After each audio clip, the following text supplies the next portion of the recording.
All right. So we have Anthony Phillips versus Anthony Creatura, top 16. Uh, so Anthony Phillips, just so everyone is aware, and also thank you guys for tuning in.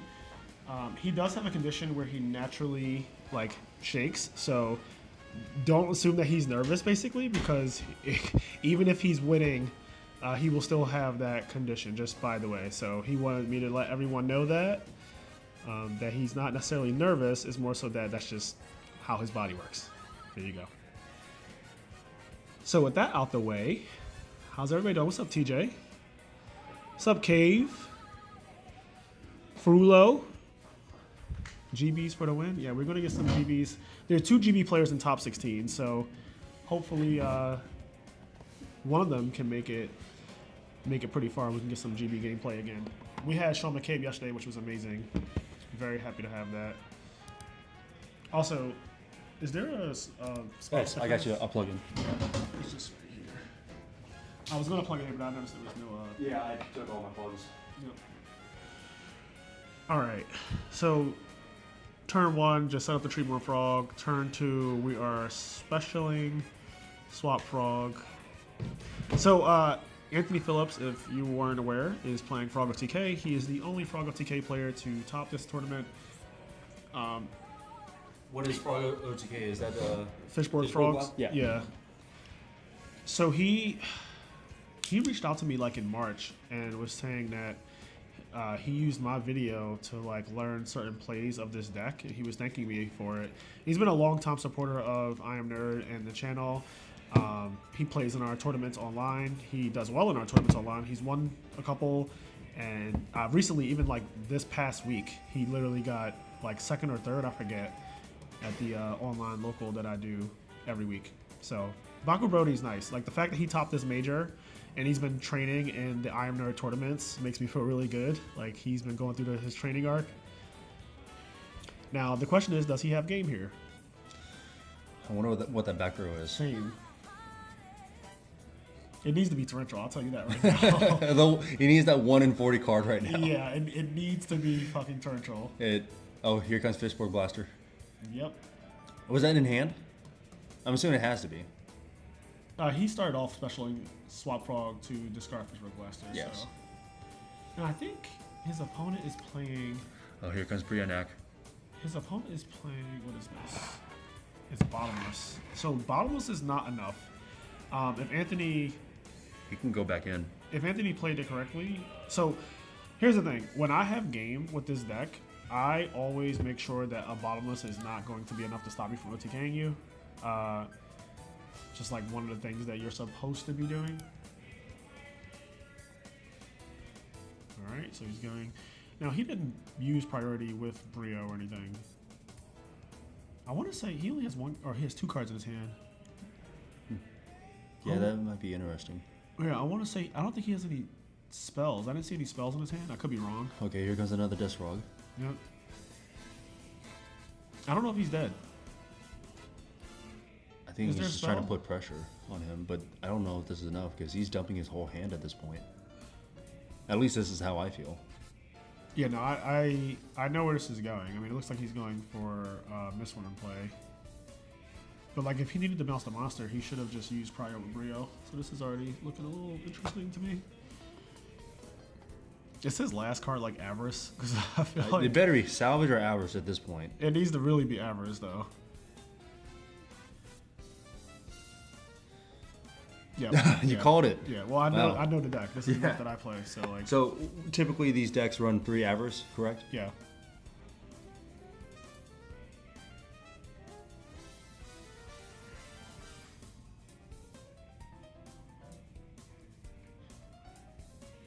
Creature is on Value Turbo, so yeah, it's Value Turbo versus Frog of TK. So right now, if he draws like Dandelion, that's game. If he draws another pot or Salvage, that also gets it done. Like he has a couple draws here that are really crazy. Double Dandelion, double pot, triple Salvage. They're all like very, very good draws. He drew a spell card. I don't know if that was Murray is not great unless he drew Murray plus salvage.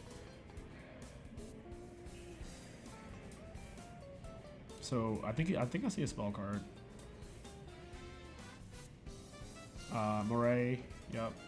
So it's not good in this particular situation. He's ditching Moray Yeah. to special summon again. I think at this point, do you think he's putting on a lot of pressure based on the game state? So I don't really believe in like put on a lot of pressure. That's not really like a thing. Mm-hmm. At least like the way I play Yu-Gi-Oh, it's either you're doing the right play or not. To me, I think that if he doesn't OTK his opponent this turn, this was just A waste. yeah. Because like, if I go for a game, I have never not killed my opponent. You just have to know like I have it no matter what. So like basically, like I said earlier, a bottomless trap hole should not be able to stop you from killing your opponent. And you should know that when you look at your hand. Like, I've never had somebody flip bottomless and it mattered. Not once. You could actually see me kill someone through bottomless trap hole on stream at Rally. I play a guy, he's playing Black Wings. I summoned Mistworm. He went bottomless, and I killed him that exact turn. But I knew that, like, bottomless wasn't enough when I started. And that's kind of what I mean. Interesting choice to treat off. Like, going for this play and assuming that the back row was, like basically saying, like, oh, I hope it's D-Prison is not how I play. I guess my question is, like, was this all worth it? And to my answer is no. Like that was a lot of movement. Yeah, I do not think it's worth it to spend all your resources to do this and then Just end on dupe block. yeah, this is not. Also, like if he's gonna do this, I would definitely end on flip flop frog because his opponent blatantly has a monster that they set last turn that he bounced with Brio. So like, I'm actually curious why he did not attack either. I think he attacked. I don't think he did the life points. They did not. Okay, I'll double check. Yeah, like you should check.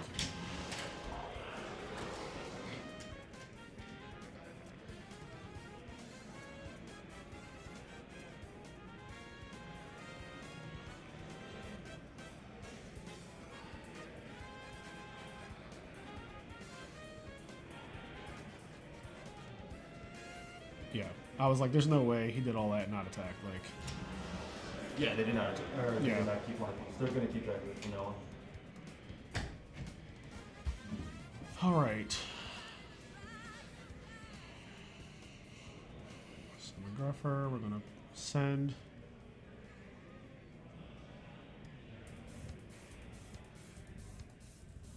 Yeah, he just should not have gone for that play if a bottomless trap hole was enough to stop him from OTKing.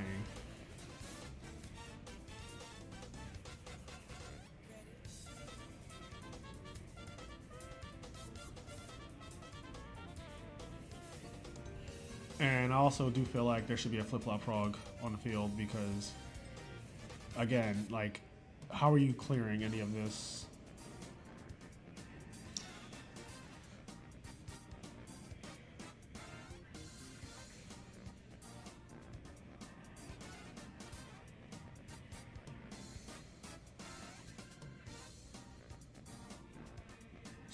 So Anthony Couture has a second bottomless in his hand, I see. That card is really bad in this matchup, obviously. Also, why is it like Anthony Couture's deck is huge? Like, is it me, chat? Or It's a 50+ card deck. Oh, it is? Yes. Oh, shit. I verified that and Lotan was like, "You did what to your deck?" Yeah, it looks gigantic to me. Yeah, I think it's also double sleeved. All right. So now he has Brio. Oh, Chaos Sword. Yep. This is not going to look good. And this is why you don't do what the Frog with TK player did. Like, the game station never end up in a situation where you're just kind of like losing. Oh, he really is playing 50 cards. That's so crazy.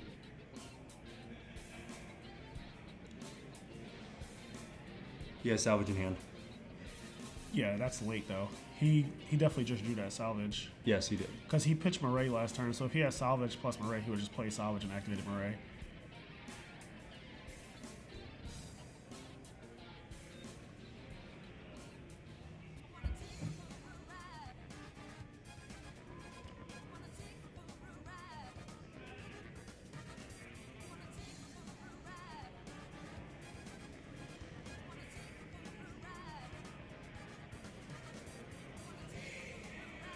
Let's go, Tony. Which Tony, though?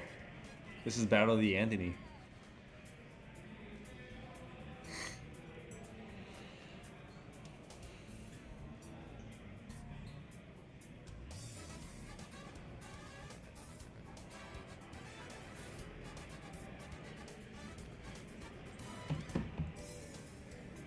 All right.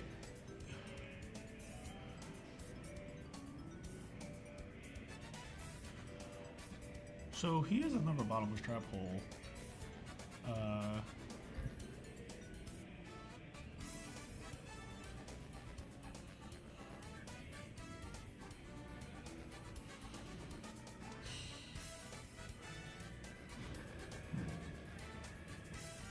I love that Anthony Couture is playing a 50 card deck. I had no idea. Yeah, it is massive. But I just noticed looking at the size, I'm like, that deck looks gigantic.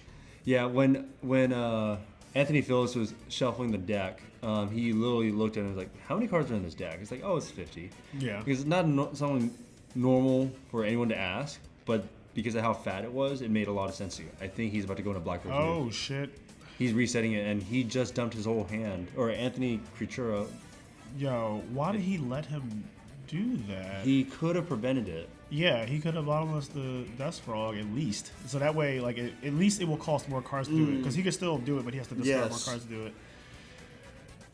I would assume that he had an obvious out to it. You can see Black Rose coming. Like, yes. you see, they summon Dust Frog, they have a 1-star on the field. You know, the other tuner is a 1-star. It's like, well, that's just 7.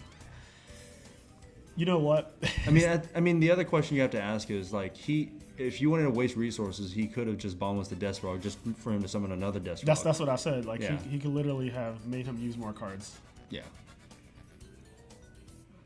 Which is relevant because Froggle TK runs on resources. Cards. Yeah, like specifically number of cards matters more than it does in any other deck. Like if you're playing Black Wings, nobody gives a fuck how many cards you actually have. This is not good for a creature over here.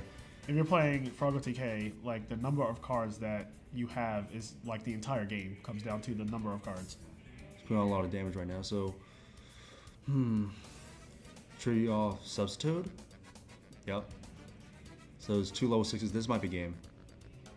I don't think it's a might be. That's just blatantly game. He makes a Gaia Knight there, and that's 5,400. Yeah. Overkill. Okay, so Anthony Phillips steals game 1, even though I think that, I mean, realistically, drawing the cards that Anthony Couture drew, he never had a shot in this match. Like, despite Anthony Phillips playing the way he did, he just did not draw the cards, it looks like, to do anything. Like, double bottomless is awful. Like, bottomless is so... I keep telling you guys, bottomless trap hole is so fucking bad. Like, bottomless is awful. He had double bottomless that game. They did nothing. Like, they did nothing to protect him from not just dying.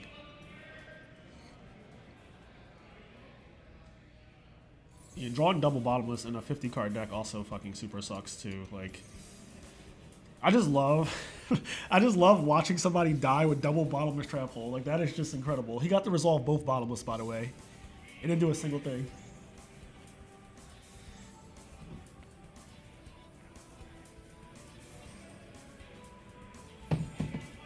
Alright, so...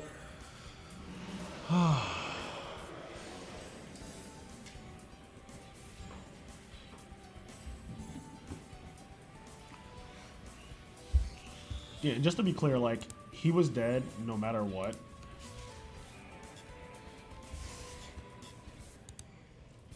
Because even if he uses bottomless on that first Death Frog that made, like, Yugioh Guardian, for example, Anthony still just had another card, make Yugioh Guardian regardless, tribute subs to summon Death Frog, attack the game. Like, just Death Frog plus Yugioh is already more than 4,400.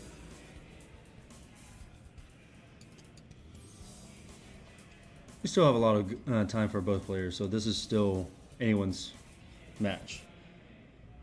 But Frazier, I think you're rooting for Frogs, obviously. I'm rooting. Yeah, I'm not only rooting for Frogs. I'm rooting for Anthony because he's actually like a supporter of mine. Yes, he's definitely. I definitely think, as much as I am not a fan of Frogs, it's maybe more especially Forgs. I am rooting for Forgs just because he's the lonely Forgs player in the whole top 16. Yes. And it takes a lot of skill and mindset to actually like play Forgs right. So if he wins with Forgs today, this would probably be one of the few majors that Forgs has won, right? Forks has like 7 or 8 wins now. Yeah. Okay. Like it has, so GB's, which has been around for 16 years, and Forks, which has been around for a year and a half. Forks already has over double the amount of wins that GB's has, for example. My goodness. Just so you're aware of like how good the Fork deck actually is. Like in the first year of his debut, it won 4 tournaments, like 4 majors, all over 100 players. Some of them really big, like 200. The ones in Italy were 256, like twice 258, 256. It won an Ultimate Time Wizard by the deck's creator in Europe. It was in Birmingham, I believe. Ultimate Time was in Birmingham. And who was the gentleman? Alistair Bowman, I think is his last name, but his first name is Alistair.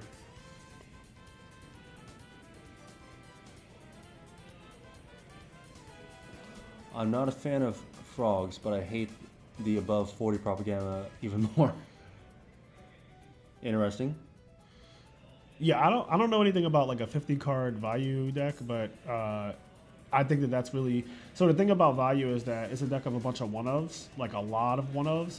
I'm not really sure what he put in his deck to get it to 50 cards, but my thing is that he's going to have a harder time drawing his side deck cards. And I think that value strength is that it gets to play some really good side deck cards like Oppression and DDV and Rug and stuff like that. And like when you make your deck 50, like those really impactful side deck cards are just seen less mathematically. Mm-hmm.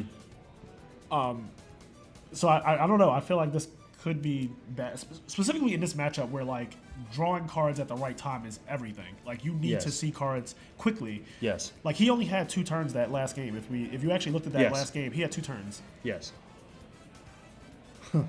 This guy knows how to mill.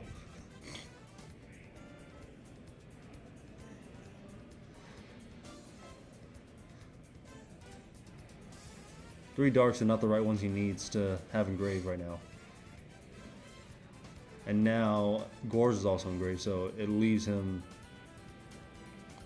in a picky situation. Yeah, decks can absolutely go above 40 cards. Like so many winning deck lists are above 40 cards, and I've seen Black Wings and Values that are 41, 42. Yeah, I won with 41 cards. A lot of people play 41 cards. Yep. GB's wins multiple tournaments with 42 cards. It looks like he switches play. Yeah, he converted. Dust Shoot is very good against his hand. So he did open Dust Shoot, which is really good. I would be a little annoyed if my 50 card opponent just opened up Dust Shoot turn 1 going first. Like, all right. As you were saying earlier, like the odds of him pulling his cards is very hard, and he's been pulling off the answer he needs. 50 is a significant increase. Yes. Over like 41 is like you actually will not be able to tell somebody's playing 41 cards. No. Like it actually will take 1,000 games for you to really realize the 1 card difference in actual like quantity. It might be a slight percentage difference. 50 right? Though, yes, is genuinely a big increase in percentage of you just not seeing something. Yeah, I think the last time I ran anything more than 42, I think it was like 44 card Blackwing deck in 2010 era or 2009, whichever it was. Yeah. But also at the same time, I want to say historically, value I've seen maximum on average. Or I say not on average. Maximum I've ever seen is like 44, and it's very rare to see that anymore nowadays because they're very consistent. Yeah, I've seen a 44 card value deck. It was like playing triple hamster, triple kayas. Right, and that was probably more of a defensive style value deck. Where nowadays we're more about aggression than we are about defense or attrition. Well, I don't know why you think that it surely can't be correct. Like you're not, like based on what? Like you don't even have any logic. You don't have any logic for it. You're just like it surely can be correct. That's not.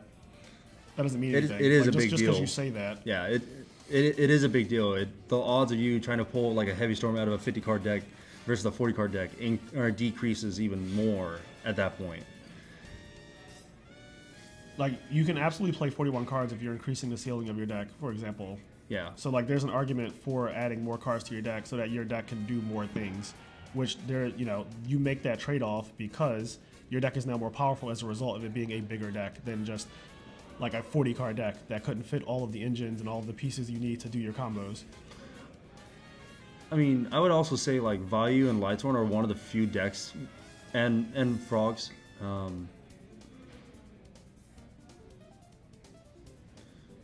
they're one of the few decks that can thin the deck out real quickly to where the consistency increases. But obviously on value, it's going to take a lot longer unless they get the momentum going.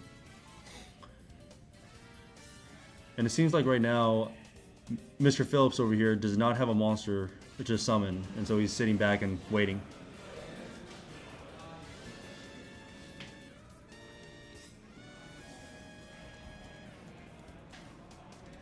Yeah, like if you play 41 cards, your chance of seeing Dust Shoot, and you play 40 cards, your chance of seeing Dust Shoot changes less than 1%. So like a 3% change is huge.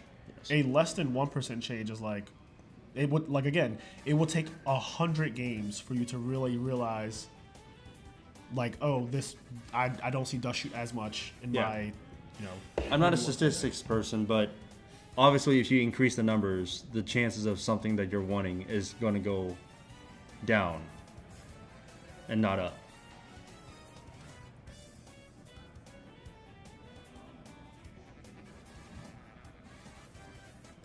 Okay, that's fair, Gomer. I feel like 41 cards of Black Wings with draw traps just feels icky.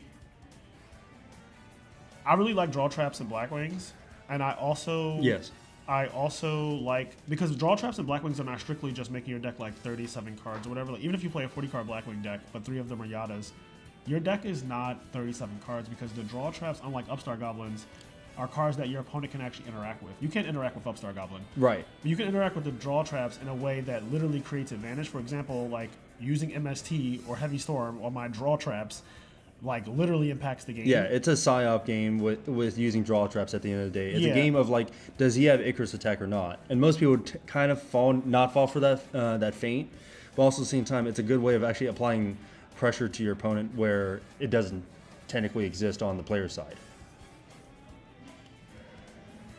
I mean, shout out to Hector HG19. He's one of the people that has used 3 jars, 3 Yadas, and it worked in his favor. Not just because of draws, but it actually just showed that he had more traps on the field, and it just scared the opponent more. That was one of his original strategies. Yeah, and that still works because Black Wings is a deck that literally scares the shit out of you when they set back row. Yeah, draw traps are the best in Black Wings because of Icarus attack. Like that is the reason why that deck can get away with them better than any other deck in the format, because Icarus attack being live always is fucking insane. Mm-hmm.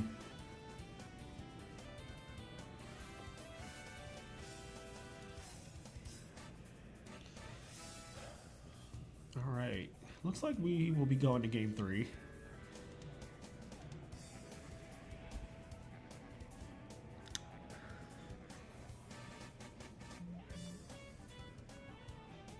Because that Dust Shoot like bricked his hand. It neutered his plans. Yeah, it bricked his hand. His hand was already not good, and now I just feel like I think it's unrecoverable by the time at this point. he found Swap Frog, it's still just not enough. I think we talked about this before, Frazier. But if you think you're in an unrecoverable position and you're running out of time, it's time to just move on to the next game. It's the back row. Yep, there you go. Yeah, good strategy from Anthony Phillips too. Also, the other option too is you can not scoop and then try and get as much information out of your opponent as possible. And obviously, there's not that much to gain, but it's still good to try and see if there's any other movement he wants to make or that his opponent's trying to make.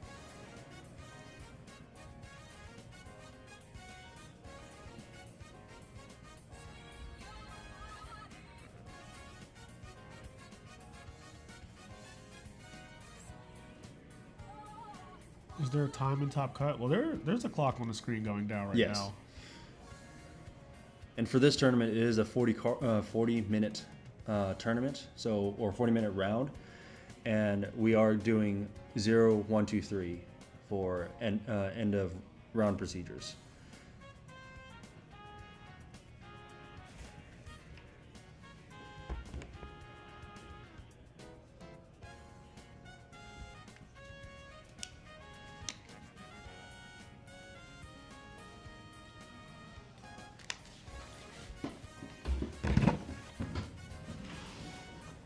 I got you.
All right, game 3. Frogs will be going first. Value going second. Value is on 50 cards today, so there's that. And the frog deck is playing, you know, Frog with Decay converting into like Dream Frogs essentially.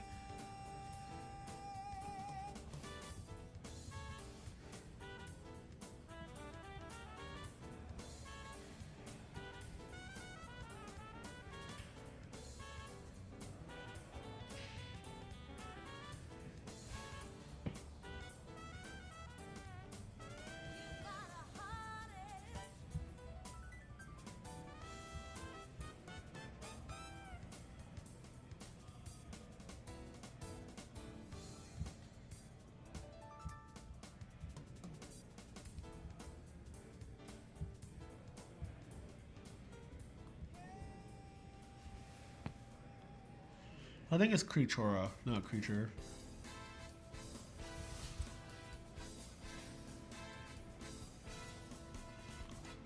Alright, this opening looks way better for Frogs. He got to go first, which is already huge. And in-phase Reki Break into Substitute combo is like exactly where you want to be. Now he can resolve any number of Pot of Avarices, Salvages are live, all the Monarchs are live. Yeah, God forbid he, you know, is back in Frog with Decay mode because this could be game right here. But I think he's still converted. Oh. Yeah, I think I just saw Caius in his main deck. Oh, yeah.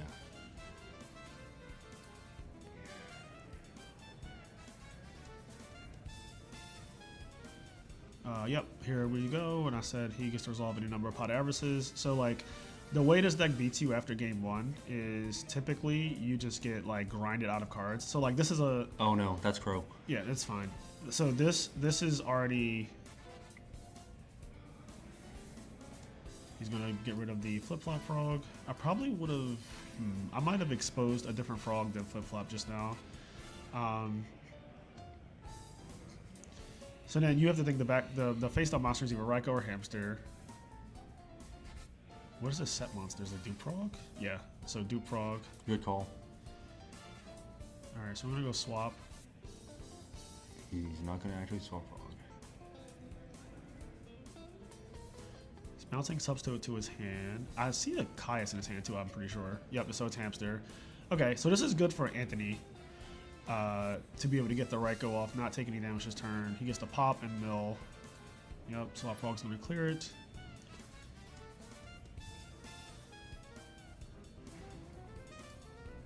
Alright, the most dangerous part is what are they going to mill? Hitting Death Frog. Pulling a rug, value, and bottomless. So pretty good mills. He milled a piece. That's another thing. Playing. So I'm also confused about him playing this many cards because, like, your mills get worse too. like value is a deck. I don't know. 50 cards of value just seems so crazy to me because your mills get worse. Your side deck, like seeing your side deck obviously goes down. Like everything about it just seems wrong to me. Good move, Anthony. Which Anthony? Anthony playing really well this match. Yeah, Alistair. I'm like, I don't like that he chose Flip Flop Frog in his lineup for Pot of Avarice. I think Anthony Phillips has made a couple of questionable decisions that definitely have impacted the games.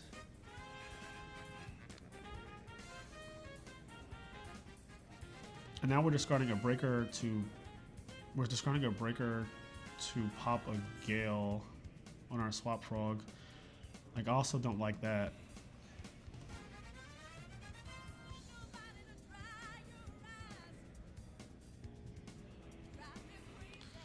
Substitutes treats. Like, it'd be really good to have the breaker right here.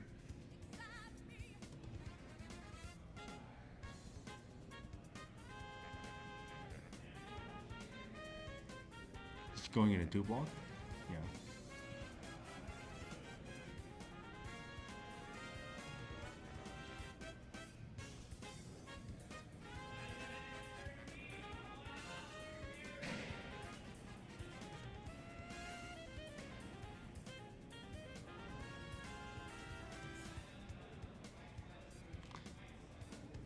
We also have someone in the comments, Edison Club 2010. Shout out to Michael Boyd. Thanks for watching. Brain control in play. Now I'm saying let's go Anthony when they're both named Anthony. At the end of the day, Frazier, Anthony is going to win. The score is also wrong. Oh, yes, I got you. I got it.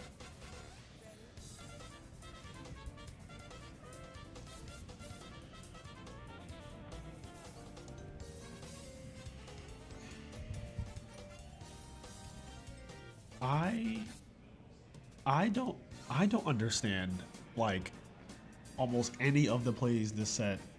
If I'm being honest, I think that like holy hell, and then we top a pot of Everest to just absolutely okay. Go back in again. Yeah, like this match should actually, this game should actually not be close, chat. Like this game should not have been close. I think both Frazier and I can agree that this we walked in originally thinking Fords was going to win, or this match was going to be in favor for Fords. The way they work versus value, and it's definitely not coming anywhere close to what we were thinking.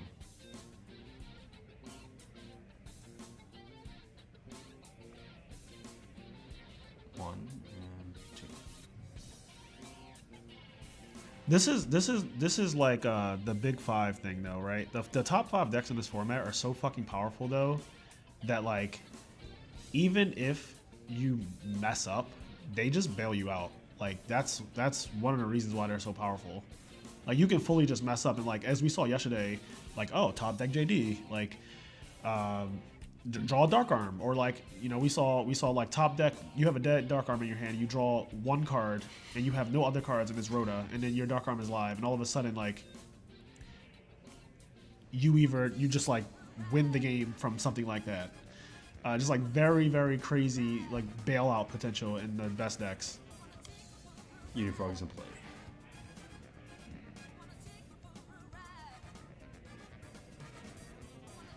Yeah, like the Ford player definitely, this game should not have even been remotely close. Just looking at the cards drawn. Also, like exposing that flip flop frog to DD Crow, you don't have to do that. Like when you pot, you can just not choose it, and then they can't crow it. Like when you play pot, you shouldn't be giving your opponent a good card that they can. Okay, he actually milled the Sirocco. He has a value in the grave.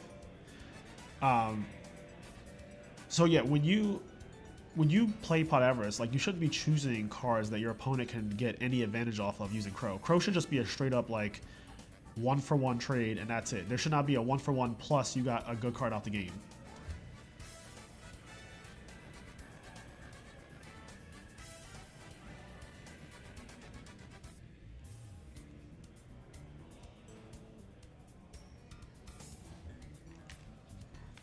And Flip Flop Frog is really good against Value for obvious reasons. Value is a synchro spam deck. It also is a deck that sets monsters to get its tempo back, and then if you Flip Flop Frog, dupe block them, like they now have so few ways to clear that, and they have to commit a lot of cards to clear it. If they do even draw the cards to do it, they have to like commit all of them to the field, and that's also like a win condition for Frogs. Because you're not like killing me that turn either. All right. Arnwood is getting summoned. So Anthony C has a Caius in hand. I'm not sure if he's going to use it this turn, but he does have it. Yep, get some good damage on the Unifrog. So he is going to hold that Caius, it looks like. And he's going to continue to wall up. 4 minutes on the clock. I just saw Caius. Like drawn on the left? Yes. Oh, well, that was a really good draw if he didn't have it already. So if I'm using this Caius, I'm definitely banishing one of these set monsters because I don't want to get Raikou. Correct. And you can just kill the Armwing, so you can clear 2 monsters very easily for just 1 free-ass Caius. I think Mr. Phillips over here is just checking to see if there's any more values, and he's probably going to go for the play of killing Armwing and banishing one of the sets, like you said. Yep.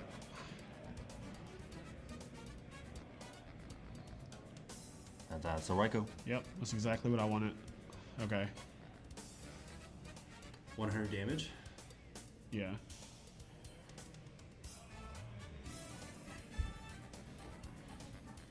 He has a deep prison in his hand that he just is not setting too. Now they're getting very close to time, and that is awkward. I see brain control in hand.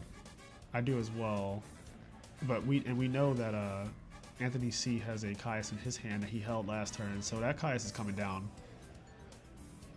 and that's 3,400 damage that Anthony P is going to take. I'm curious what the set card is this whole time. Yeah, like we don't know what it is, right? Yeah. Like we have no idea. No, it could be a Vayu. I don't think it's a hamster. If it's Vayu, that's fucking crazy. Yes. If it's Vayu, that's insane. Okay, Hamster. it's No, it's over. Raikou. Okay. Okay.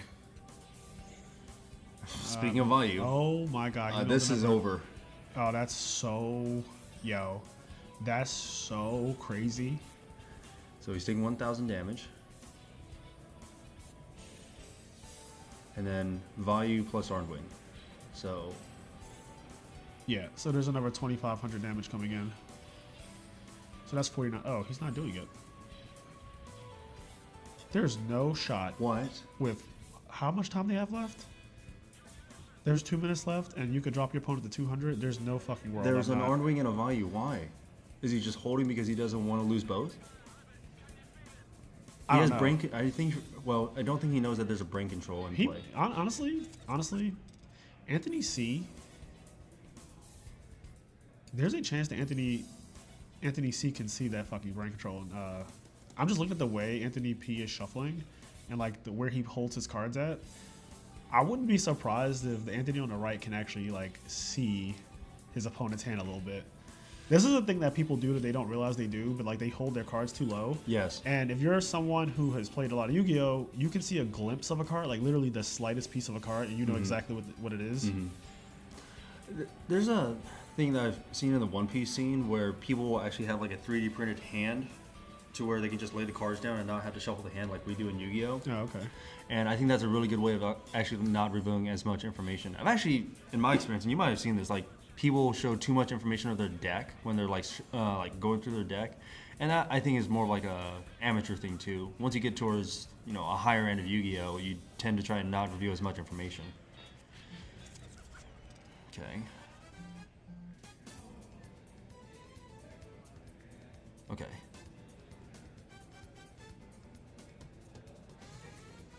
Yeah. Yeah. Yep. Torrent. Okay. Ruined. Worst case scenario. So Anthony C needs another monster and then summon Armor Master at this point. There it is. Wait. Armor Master already got used. Oh. Excuse me again.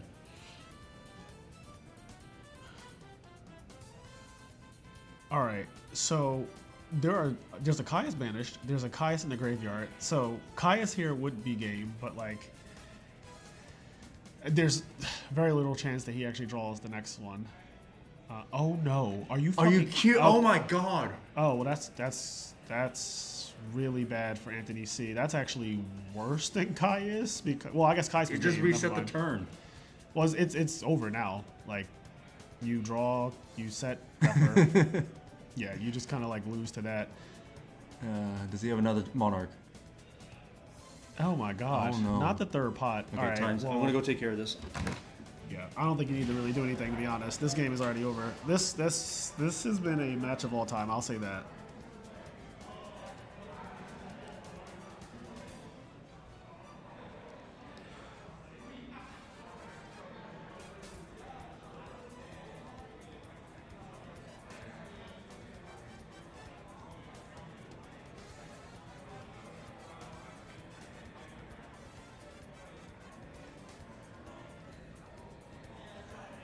Yeah, if he just draws anything here. It doesn't even need to be a Monarch. He could just draw like Swap Frog and a Water Monster. That's also game.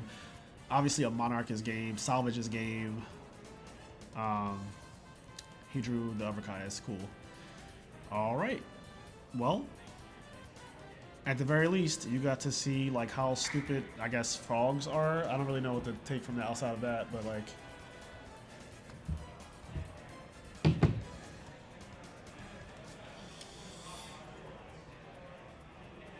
Oh man.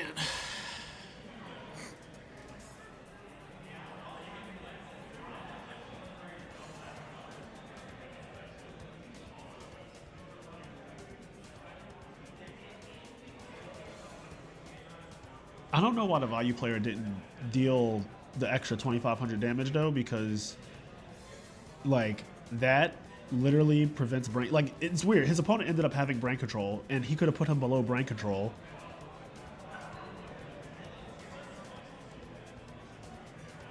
Oh boy.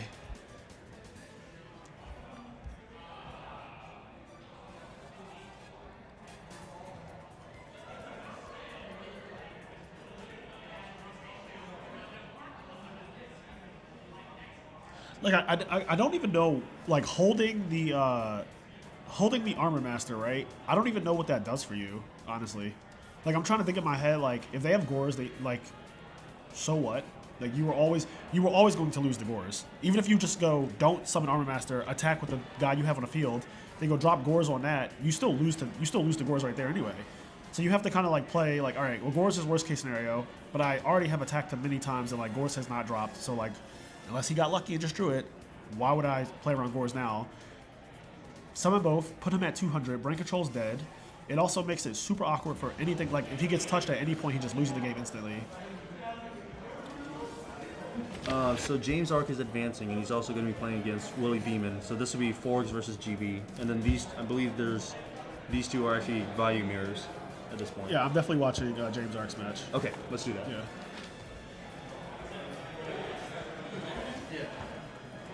Hey. Hello, Baku Brody. Hey.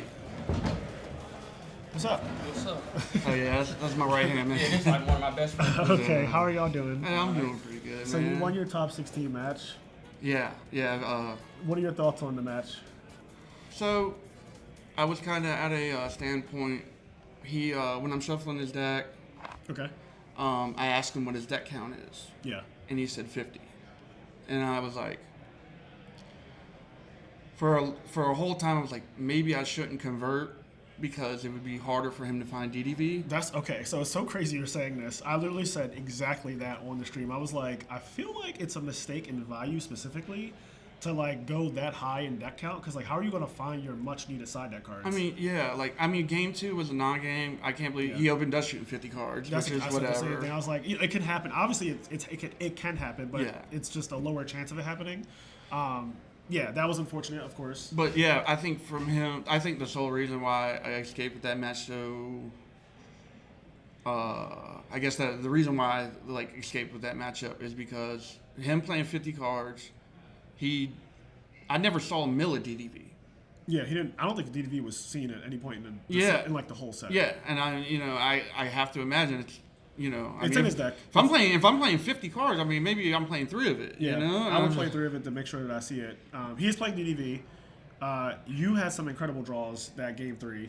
The last 3 cards, my last 3 turns was insane. You drew the Caius, then it was like a pot, then the Caius, the Ryza. the pot. Yeah, the I drew a Ryza. Caius, and then a Ryza, and then a pot into another Caius. It was insane. That was fucking wild. I was like, oh, okay, well. Yeah, and then this is the even crazier part is that, so he was about to needle sealing me. Yeah. I got really lucky, and I made the call to dump the Duke Frog and add Unifrog back. Yeah. Because if I would have just summoned another monster, he was going to blow my whole board. The one thing I'll say, you did a play where you played pot and you chose 5 cards, and one of them was flip-flop frog, and he crowed it. Yeah. You should not do that. Like, try to not have your flip-flop be one of your 5. Don't even give it an option to be crowed. Yeah, so the point, when you play pot Everest, you're not supposed to give them anything of value to get rid of, right? So, like, you could put like some Duke Frogs, some Substitutes, some Swap Frogs, whatever. Those cards. Anything multiple. I should have, not my one of this or nothing post side. Obviously don't choose Reborn, but you already know that. Yeah, absolutely. But you want Crow to be like ass. Like at best, it's just a 1-for-1, and we just stay playing the game. Yeah. You don't want it to be you get my one of Flip Flop or my one of Unifrog or like anything of value like that. Yeah, because I got to a point where I did get to a sub point and I drew Salvage, and I was like, man, Flip Flop would have been crazy. It would have been nuts because his deck loses to like. All decks do, but his deck in particular is a Synchro Spam deck and loses to Flip Flop Frog. Yeah. Value has a hard time with that. Because at absolute best, they have to go summon a Synchro guy and summon something else just to pressure that field. And they're still losing the Synchro guy, if not more cards, depending on the situation. Yeah, even in the trade and in like, even if it's like the point, like, if they go like Gruffer, don't, and you even just were to have a set Flip Flop Frog, it answers the arm wing and it gets you out of DDV that turn. It's a 1-for-1 immediately. Like we trade perfectly in this situation, and Frogs don't mind trading like that because your deck plays triple salvage, triple pot. Yeah, absolutely. So like you're gonna win the long game anyway. I mean, we saw the more draw phases you got, the more dangerous your deck. Your deck was just like after I established the dupe lock, I felt so much more comfortable, and I don't know if my I didn't know when Regeki broke the Dupe Frog. I don't know if that was the right play or not. So he brain controlled the Dupe Frog, and you immediately Regeki break it? Yeah, on resolution. Yeah. And I was thinking if I get Kai'd here, I lose. Okay. So I don't know if that was the right play, but I mean, it worked out for me pretty well because he eventually Kai'd me, so it must have been Kai'd. I don't know. Yeah, he was holding a Kai'd for the whole game, and eventually it came down. Yeah. At the end there, and then I think you Kai'd it back. You Kai'd. I ripped Kai'd. You ripped Kai'd and just Which is crazy because my biggest thing about it was I wanted to play 41 cards today, just so I could have a second 5 Monarchs or a Soul Exchange and a Monarch. You know, I don't know what the 15 sided card. I wanted to main brain control, play 41 cards. Yeah. It just seems so weird to do that in my deck. And Forgs, I've struggled with that too because some people have actually had success with 41 cards. With 41, like I'm sure you've seen the Italian list and like absolutely. There's guys. I forget if it might have even won a tournament at this point, but like somebody definitely did play 41 and got like really far with Frog with TK playing 41. They were playing like card destruction and like. Because after that post game, I feel like because your Dream Frog, maybe 4 Monarch might not be. I mean, it was enough for me because I just kept drawing. It was more than enough for you. Like you didn't need any more Monarchs. Those 4 ran a train on the fucking value deck. Like, it was gross, honestly. It was just like every turn, like Monarch, pot average Monarch. I was like, oh my god. Yeah, he got ruined. But you know what? At the end of the day, when you did the sub combo, you thinned your deck out. So your deck is now just pots, salvages, monarchs, and traps. Right. That like literally. So I can't draw back. So what do you want me to draw? Right. Like when people get mad when I start like top decking pots and salvages and shit like that, I'm like, if you look at here's my deck, here's my 15 card deck or whatever. Like, what do you pick? What you want me to draw? Like, what do you want me to have? Yeah. I like when he made the Armor Master. Like, before I even flipped the Deep Prison, it was in the banish pile. I swear to God. Like, I was just going like this, and he put it right in the banish pile. Yeah. You know what I mean? I was surprised that his back row wasn't, like, a DDV or a return or anything. Like, he just... Yeah, he did mill return. Okay, so he milled it. Yeah. When you Deep-Prison him and it went through an Armor Master, I was like, well, that's just game. There's no way he's going to recover from that. And, I mean, his mills were good that game, too. Because he milled a value early with charge, and then... At the end there, he resolved value twice off mills. Like, you know what I mean? Yeah. Like, it was twice off mills. Yeah, well, he milled the first one, and then I killed the arm wing. I didn't because I could banish the arm wing and crash into the Raikou and lose my body on the board. Yeah. I was trying to read that his other set wasn't a Raikou because he could have flipped it at one point, but chose not to. Yep. And it ended up being Raikou, which was very... Yeah, it was Raikou, arm wing in the middle. Yeah, and then he chose to just flip and mill, but it put the other value in the grave. Yep. And it allowed his Armor Master to be alive. So. Yeah, that was interesting. Okay, so you're on the top 8. Do you know who you're playing? I think I'm playing against GBs, which is crazy. Hold on. Anthony, well, you're in Baco Brody here. Let me go to this thing.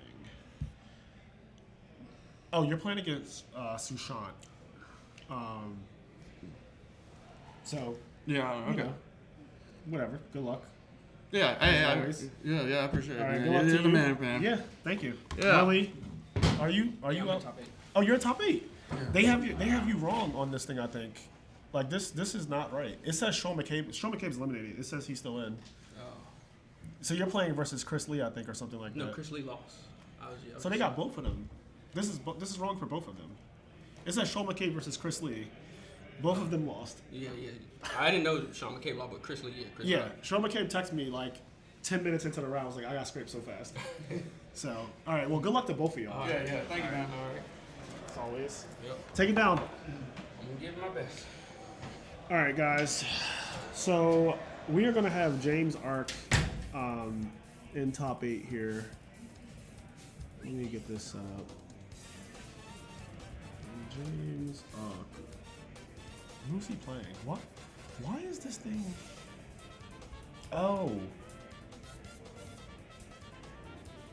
Oh, they have a fucking losers bracket thing going on. That's what I'm seeing. Okay, never mind. Sushant is also out. All right, I see what happened. Top 8, they haven't the standings. The top 8. Do you know what the matchups are? Yeah, so it messed up. Yeah, I see. It's like set to double them. Yeah, I was like, why is it so jacked up? Okay, so we're doing James Ark versus Brandon. Willie. Yeah. Yeah. Oh, is that who he's playing? Yeah. My bad. He said there was a restroom right there in here. Yeah, Willie. Okay, so it's James Ark versus Willie. That's top 8. And can you have James Ark sit on the brown side? Yep. Yep. Thank you. Perfect. And it'll be for GB. Yep. Dream Frogs in GB. Alright. Yeah. Got you. Go get that set up. Yep. Thank you. All right, guys. It's just me and you, as I very much prefer. Yeah, Sean was eliminated. Oh no, was hoping you'd feature him. You've mentioned him before. Yeah, he got featured yesterday. You can go back and watch the match. We need a cleanser. Frog player used all his cards and drew into a live pot. The gods want him to win. The thing is, like I said to him in the interview just now, like when the frog deck thins itself out, there's nothing left in the deck besides pots, salvages, trap cards, and monarchs. That's all that's left. You can literally go on Dueling Book, grab any Frog with TK deck list. You can literally grab mine, put it in the DB, go into solo mode, go to side deck, convert the deck to the Dream Frog deck, and then thin the deck out of all the frogs, and then look at what you have left. Like, just look at the cards that are left after you thin the deck out with Substitute.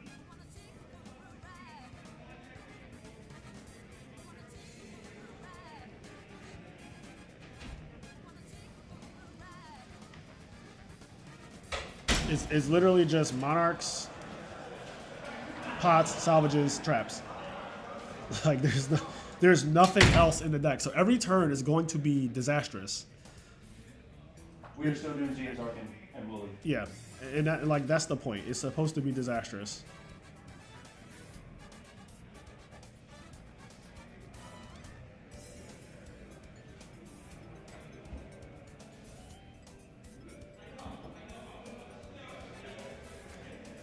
But yeah, those monarch draws were like. I'm putting Willie on the right. You're going to stay on the opposite side of James Ark.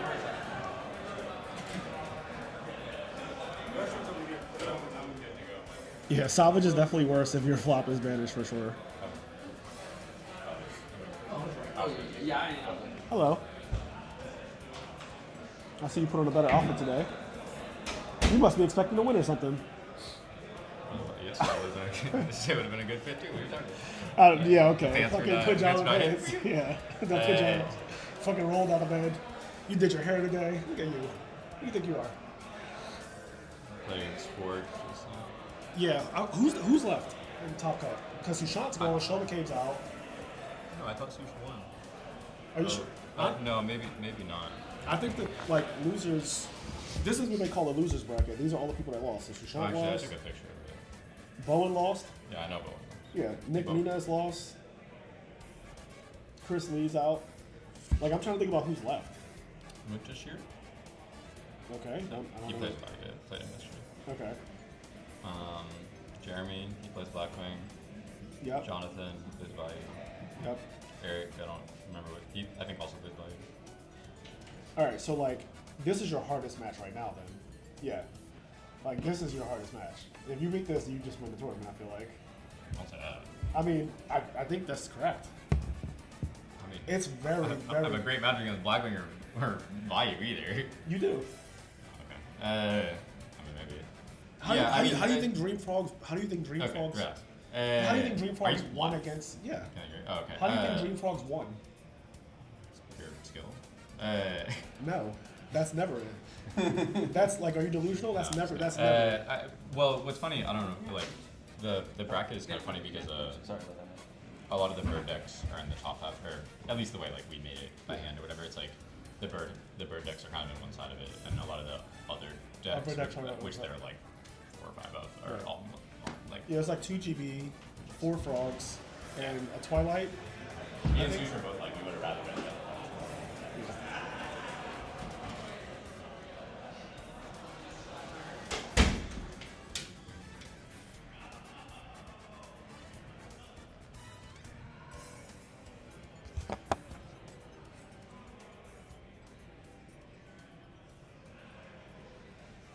So something happened with the, like, I guess tournament software or whatever, where it created a double elimination top 16 or some shit. So it has like a losers bracket, but they have it printed. They have the real bracket printed out. So the people who have been eliminated. I guess I can tell you guys who's been eliminated. Wait, why is it not? Oh, are they fixing this? They might be fixing it. Okay, they're probably fixing it. So the people who have been eliminated: Chris Flores, Nicholas Nunez, Chris Lee, Sean McCabe, Brandon Drawhan, Bowen Chen, Anthony Krichora, and Sushant Bhartwaj have all been eliminated. So the people who are left are Jeremy Macwan, Montashir, Jonathan, Eric DeVito, James Ark, Willie Beeman, Baku Brody, who's the Frog of TK guy we just saw, and Nicholas Palermo. That's what's left. So there are 2 frog decks in Top Cut. There are. Oh, actually, I can actually tell what the top 8 breakdown is. Give me 1 second.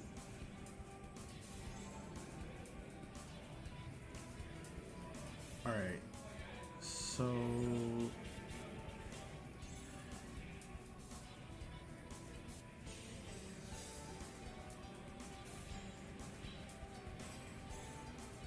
Oh, I'm sorry. There's 2 Frog OTK decks left.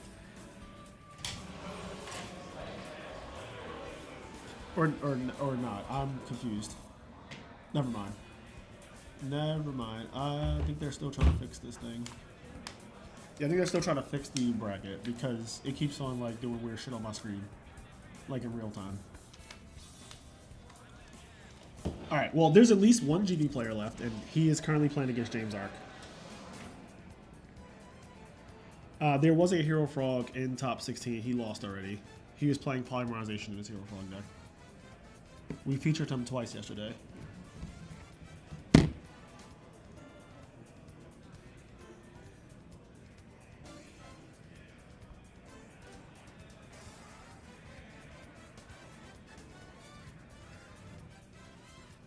Okay, yeah, they're actively, like, fixing the thing now.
You feel like you're playing Mario Kart with this music?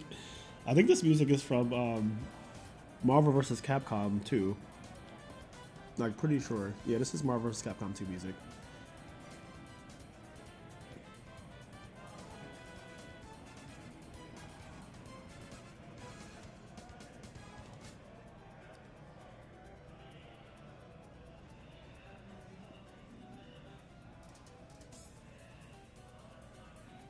Where's my bottle of water? I need some water.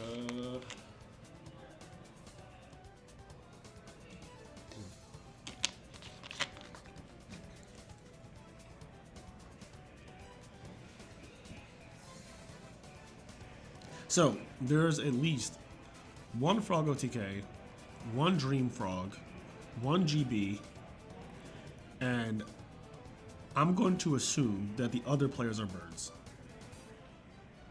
What kind of birds? I don't know. Black Wings, Value, weird versions of those decks, but like birds. I'm assuming that it's 5 birds, 2 frogs, and 1 GB left, I think. Until they officially fix this bracket thing, I can't really tell.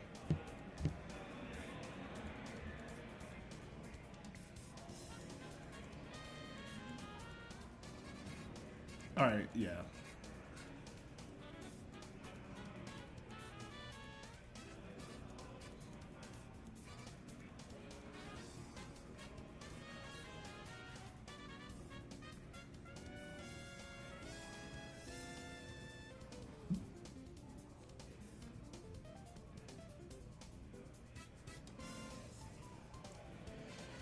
Summoning quest, set 1 back row, pass.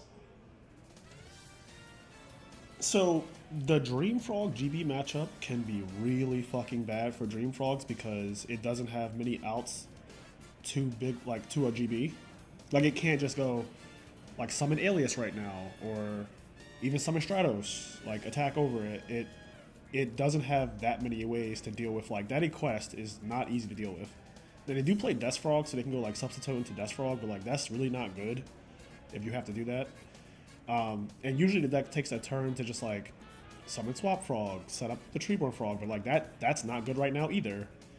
So he's gonna immediately go special summon Swap Frog. Activate effect. Okay. So Willy is allowing the effect of Swap Frog to go through. Now that doesn't mean that the back row is not Chariot. If I had Chariot right here, I honestly would not use it. Because like there was no reason to use it on Swap Frog, but if he does this, then like you can fucking Chariot him, and the game is honestly over, like right there. Like the game, if that was Chariot in the back row, the game is actually over immediately. Like not even exaggerating. I don't think there would be a game to play if that was Chariot.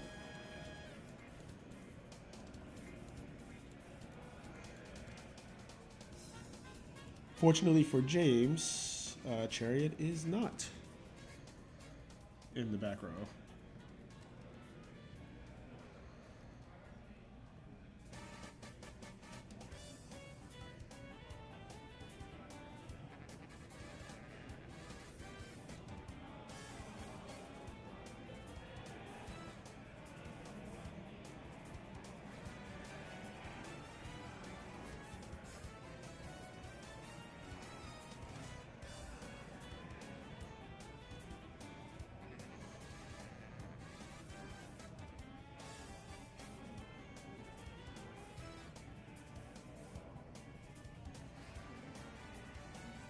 So James is either going for dupe uni or double dupe here.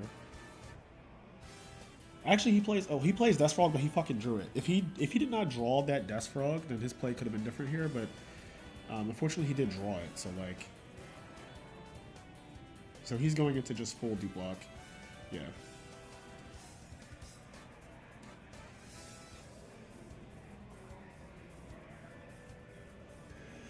Okay, James Head has Upstart. And I think he drew Raigeki Break, maybe? And he also has Water Art. I see a Gorz in his hand. Gorz is usually bad against GBs, like 99% of the time.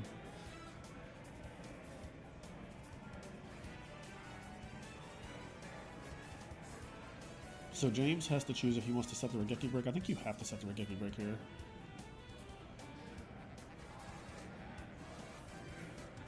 He also might want to set the water art though, because if Willie has like Prisma, the game's just over right there too. Like, it's actually scary how fast the game just ends. Okay, so he does set at least the Regeki break, I think.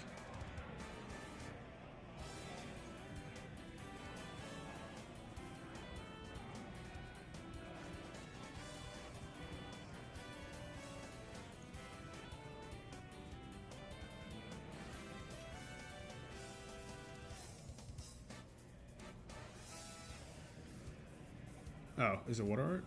Okay, for a second the way he looked at it, I thought he was about to flip up water art, which honestly would not be good, because why are you breaking your own dupe block? Okay, so there's the Prisma. Now we know for a fact James has a Regeki break set, so he has to use it here, and Nagor's is going to go away. This matchup is really bad for Dream Frogs. I actually topped the major in 2024 with Dream Frogs when it first came out. Like, I played the deck. I topped the major with it, and I played against a 1 GB player in top 16, and I got fucking 2-0'd so fast. Like, this is such a bad matchup for Dream Frogs. Because you're just pressured by every little thing that the GB deck does. You have to draw so well to not lose. Like, for example, if James did not draw this Regeki break, I think he just, like, lost this entire game just now. Like, that's how simple it would have been. Like, he upstarted into Regeki break, which is funny because he did the same thing yesterday, and that's what won him the game yesterday against Tim Ponce on stream.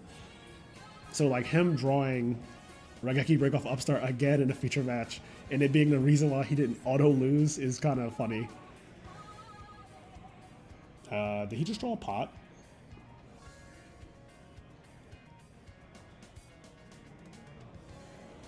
He drew upstart. Okay. I thought he drew pot. Okay, we're going to summon Unifrog here. And be Prisoner Unifrog, yeah. Okay, so now he has Water Art, which is really good, because that can stop a second Prisma, it can stop, like, Bestiari. He just has to hope that Willie's hand does not have, like too much gas in it right now. Like, he just has to hope that this hand is fucking horrible. There's the second Prisma. There's Rescue Cat. Oh, that's really bad.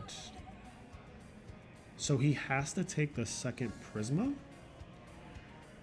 But no matter how you slice it, Willie's going to be able to go into Bestiari, contact, make Jaizaras, pop both. Okay, so he's going to summon Prisma here. Yeah, it, like... I feel like, why did he get rid of Cat?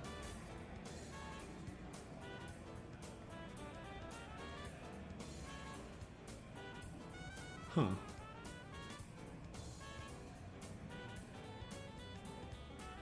Like, so here's the thing. Willie can do this. He can pop, and he can get rid of the Reborn frog. Or one of the Reborn frogs.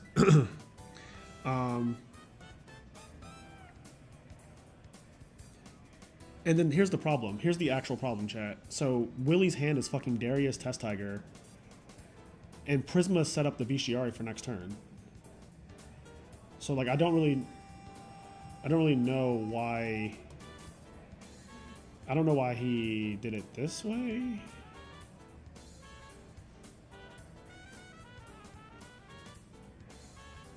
Like, I don't know if, like, James has to draw a fucking Pot of Avarice right here and, like, sack the shit out of Willie. Yeah, I think Prisma was the card you had to take there, not Rescue Cat. As crazy as that sounds. Yeah, Prisma, by worse Pro Storm, you mean Prisma is like better for Willie to have.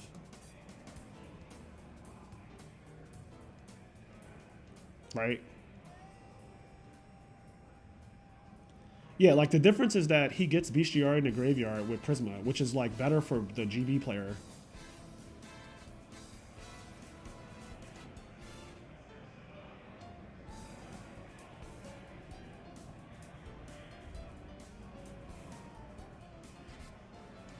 Like, he shouldn't... Okay, so Willie's misplaying here.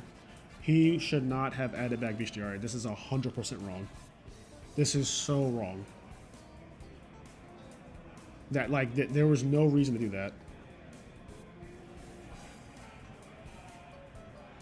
that. There's a Froggo TK deck. Did he draw the pot? He drew a spell card. Okay, yeah. Yeah, okay. So I was right. Like, he definitely should not have got rid of Rescue Cat there. Like, that just seems wrong to me.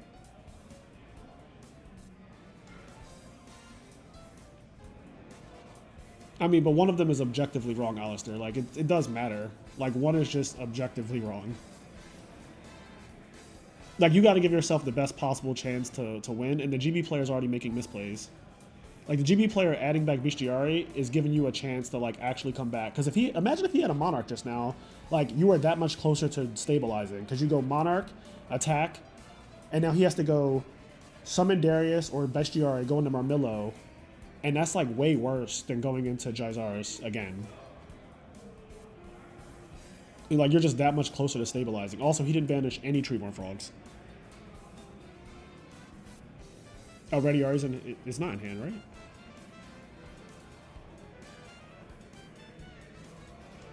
Yeah, Sam Knight Surge Cherry is insta GG. Like, really, don't just hard throw, please.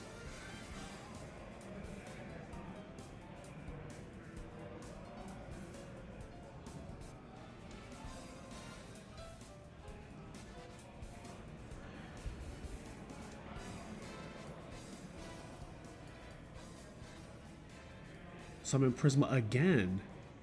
Wait.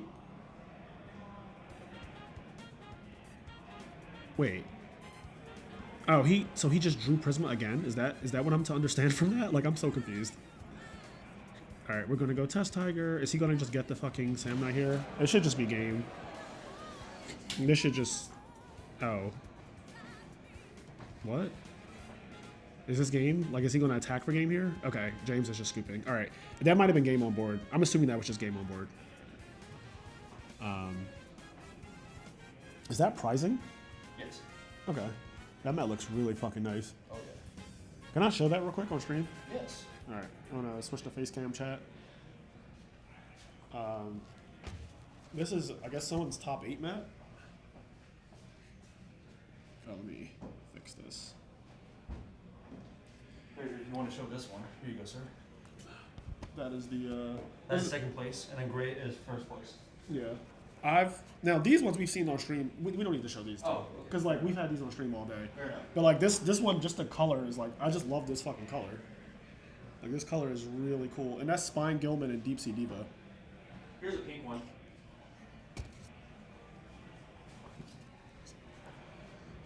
Pink good. I know some people really like the pink mats or whatever. People are chasing pink mats today. Yeah, people love. I don't know. People like what they like, but. Here's top 16. I think I like the blue one, honestly. I don't know if I can't really see. I'm trying to do this is so funny. Yeah, you show it. There you go. It's easier for you to do Here. it. I'll be your Vanna White. Yeah, thank you. Thank you for being my fucking Vanna White. That mat looks sick too. I just really like this color. Like, can you show this one better than I look fucking so slow showing the one that I was doing. Yeah, that color just looks insane to me. Yes. That's the pink one. Yep, gotcha. You need these two as well? Or Yeah, what? let's just go and show it off. These are pretty cool. Yeah. So for anyone they're that's still side decking, by the way. So yeah, for anyone that's wondering, we're just I'm taking all the mats back here because people are running up there, and then I need to do. My job is also to do deck profiles on them right now. Very nice. All right, That's the champion one. They're still side decking. Yes, we got one more, and then I'm getting out here to do another deck profile. Yep. Because somehow someone in top 8 has already finished their match. I'm not surprised. Yeah. This match could be over in the next 5 minutes as well. Oh my This God. is such a bad matchup for Dream Frogs. When I tell you, so the reason why I do not play bullshit frog decks anymore is because like the GB matchup is so egregiously bad. Like trust me when I say, even if James wins this, because James is just a really good player, so obviously he can still win the game or win the set. it is an uphill battle that is, it feels like an 80-20, bro. It actually feels like an 80-20. And I don't even believe in 80-20s in this format unless we're talking about like a tier 1 deck versus a tier 5 deck or something. But like I genuinely think that like the Faker Frog decks just have like a fucking 80-20 losing matchup to GBs. Whereas like Hero Frogs and Frog TK do not get shit upon by GBs like this. Like not even close to this degree.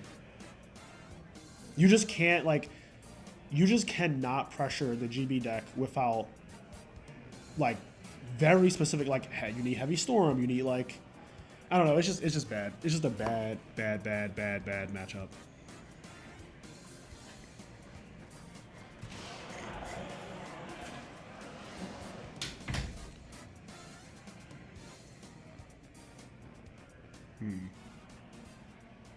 What is this shuffle?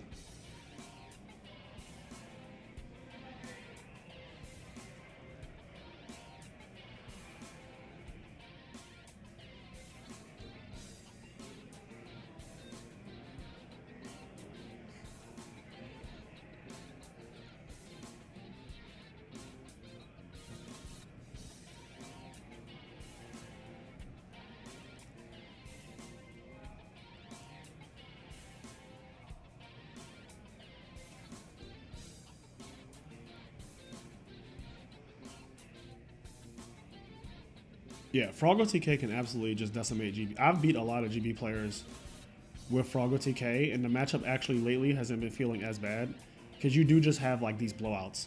Like if you just draw good, so your good hands are way better than GB good hands as a Froggo TK player. So like if you just draw like one of your better hands, like a 1-for-1 hand or Heavy Storm or True Nade's even better. Like the hands with like multiple pots and like Moray Greed salvages, like the hands that you just resolve those cards pretty quickly, then you just win. Yeah,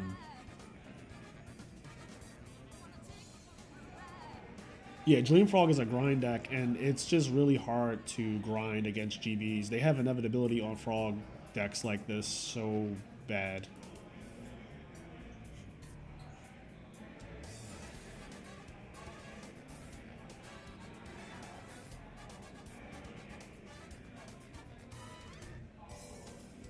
Ooh, that's not a great start. So I don't like starting on Darius just because, like, if it gets deprisoned or whatever. Okay, so that's not as bad. But, like, usually GB decks play, like, one Darius.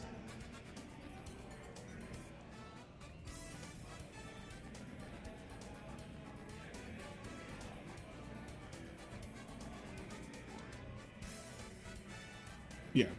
Yeah, most of the decks cannot stop you if you draw well, so...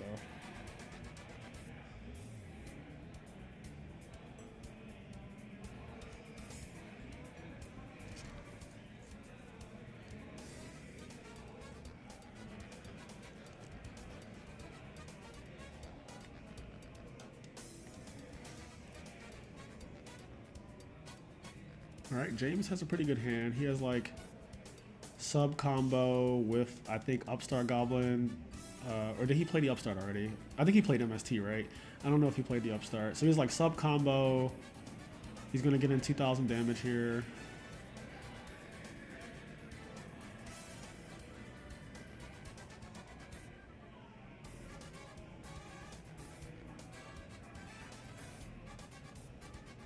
Willie is posturing like he has Gores in his hand.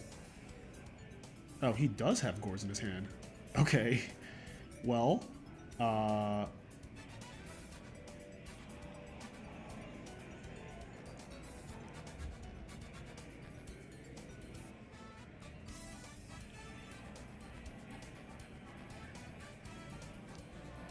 shout out to all of my Europeans in the chat. We got Chill Phil, we got Julian Weidman, we got Colt Madness, Alistair.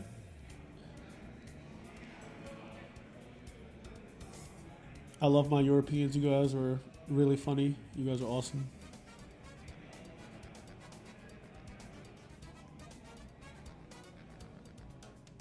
Do we have any Italians in chat? Are there any Italians, like from Italy, I mean, in the chat?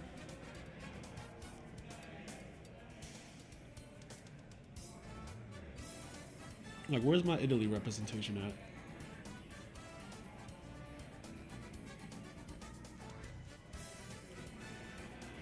Italian in Finland.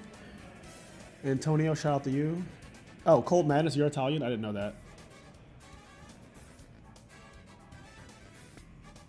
Alright, he upstarted. Did he draw a fucking Dupe Frog off of upstart?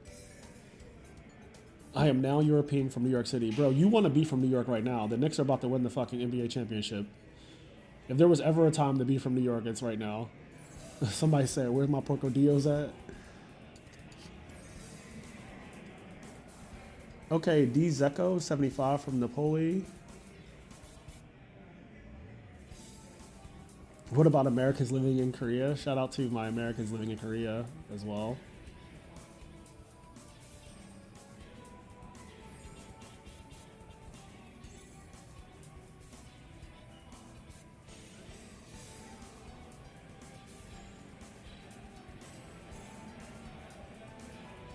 This needs to be Chariot.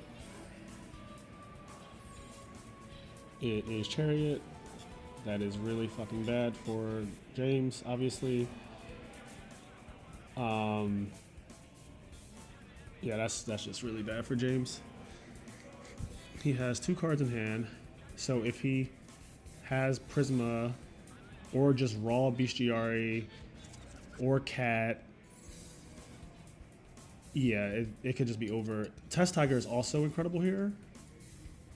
Oh, Rhoda for Prisma. All right, well, I think this is just game, chat. I think the game's just over.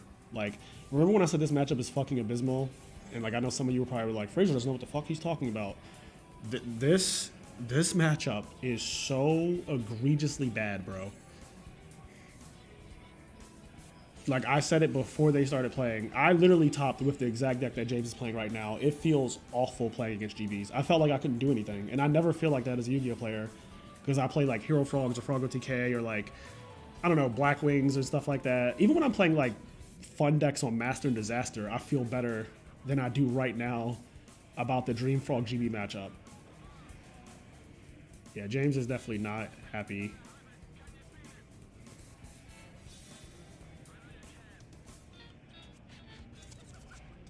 Yep, send Bestiari and Contact, pop both. Turn everything to attack mode, and then he just needs to make sure that the first thing that attacks should be Jaizaris. I mean, you could attack with it. You could argue you could attack with the token, and then if he drops, like if James would have dropped Gores, even though I think he sided Gores out, but like if James would have dropped Gores on the token, like Bestiari, like the Jaizaris just beats over the token anyway. So yeah, he can actually attack with the token first. It won't matter.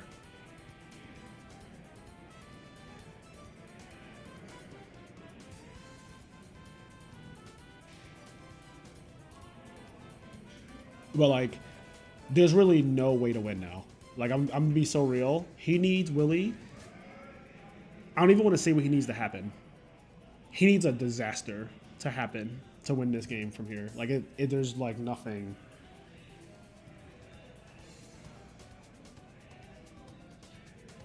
Hero Frogs have a way better matchup against GBs. Like, it is night and day how much better the GB matchup is for Hero Frogs. Hero Frogs have Absolute Zero, and we can burst out Absolute Zero like very quickly. Like, you can just go Summon Stratos, search out Ocean, Special Summon Swap Frog, and Zero is live immediately. And because like Stratos by itself is already pressure, like Stratos pressures your turn 1 Equest pass. Like game 1, Willie went summon Equest, set a back row pass, and like just summoning Stratos elicits a response. Like, you have to respond to that by itself. And like any hand that can summon Absolute Zero is an extender. So if I go Monarch you and you go Chariot and I go activate Miracle Fusion, like, you just lose the game. But because Dream Frogs is a deck that is basically just a Frog Monarch deck in disguise. Like, it does 1 play per turn. It doesn't really do more than 1 play unless they draw the 1 Fishborg Blaster, which is not likely because they just play like 1 copy and 1 Foolish Burial. So they have like a 28% chance of seeing Fishborg Blaster in the opening. And I'm talking only about opening hands here, because if you play against GBs, you're not allowed to get past your opening hand. Your opening hand against GBs is all that matters. Like, I consider the GB matchup to be a hand comparison. So when you play against GBs, like, everything comes down to what did you draw on your first 6 cards? And what did they draw on their first 6 cards? And a lot of times, if you guys just compare hands, you can see who wins against GBs. That's just how like the GB deck is. It ends the game extremely fast. You guys you've played against GBs before. You know that you can tell you lost like pretty fast against GBs. Like it feels like turn 1, turn 2, you already know who won.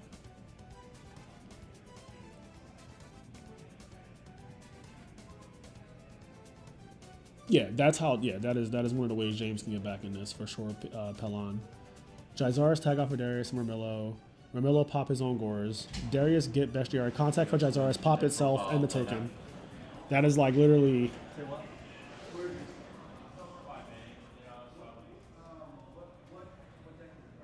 I don't know what's taking so long, by the way, chat. Like what? What is taking so long? I would literally be like, all right, attack with Jaizaris, attack for 17, attack for 27, activate Jaizaris effect, tag out, get quest, get back Chariot.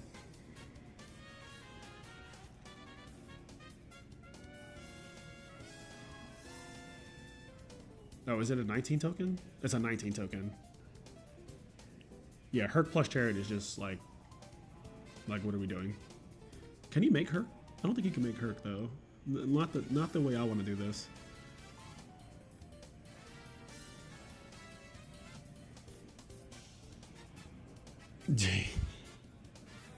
Can he get Herc out? He needs to go. I don't think he can get Herc Klinos out as well. Because you need to get Chariot back. Like that, yeah, that part has to happen. And that's more important than Heraclinos.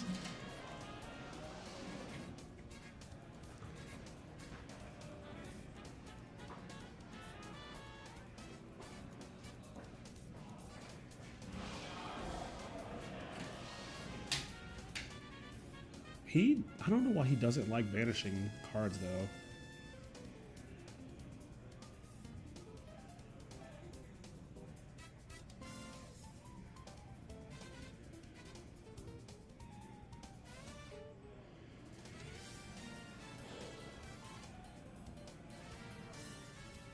Alright, set the very blatant Chariot.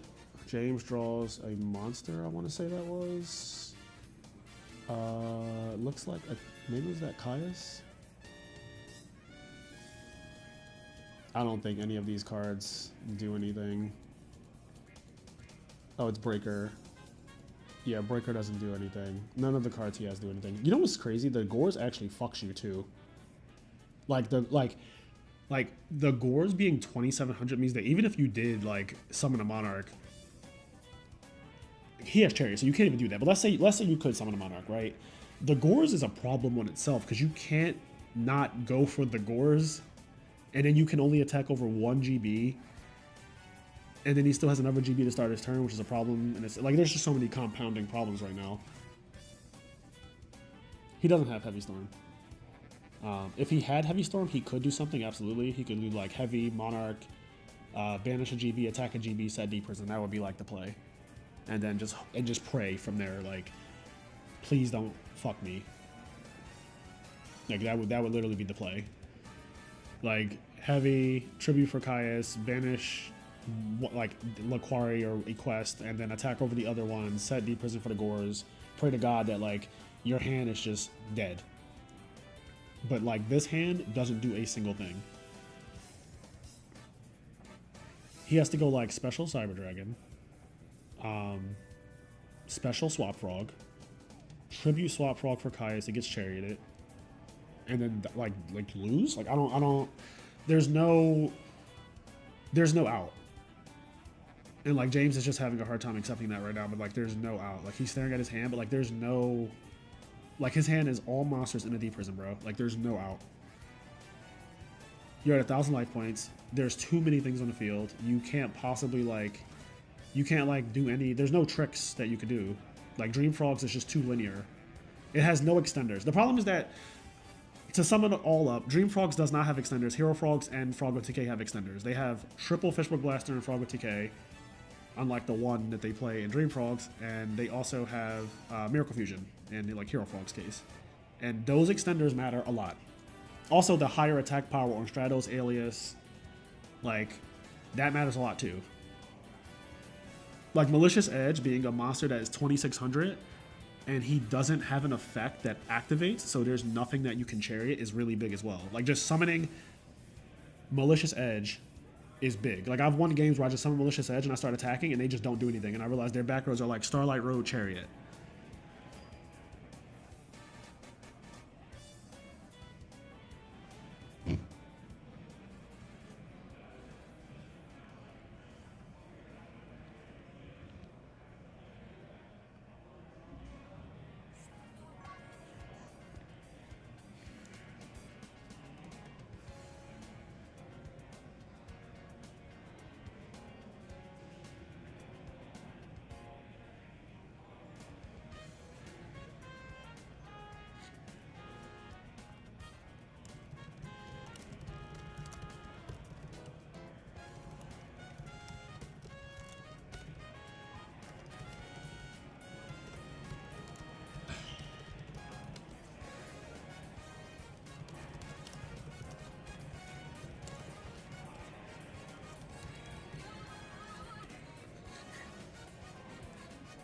All right, sorry about the lag. Like, nothing has really changed, as you guys can see. Like, the game state is still exactly where it was, basically. When he summons Breaker and activates effect, I'm just charioting that and the game's over. Like, I'm just immediately, like, you summon Breaker, Breaker has to activate, chariot it, and you're dead. Like, what are we doing? Yep, effect, it has to activate its Minotaur, I would just flip chariot immediately.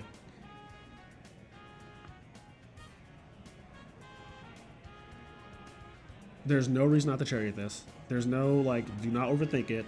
You literally activate chariot, that's his one fucking normal summon, the game's over.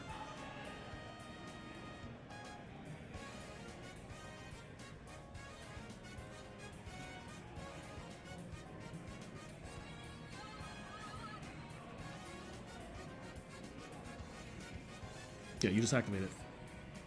Yep, game. Immediately. Alright, that's it. And this is also just like slow play. You don't like the thing is you just don't have plays. Like there's nothing you don't have plays.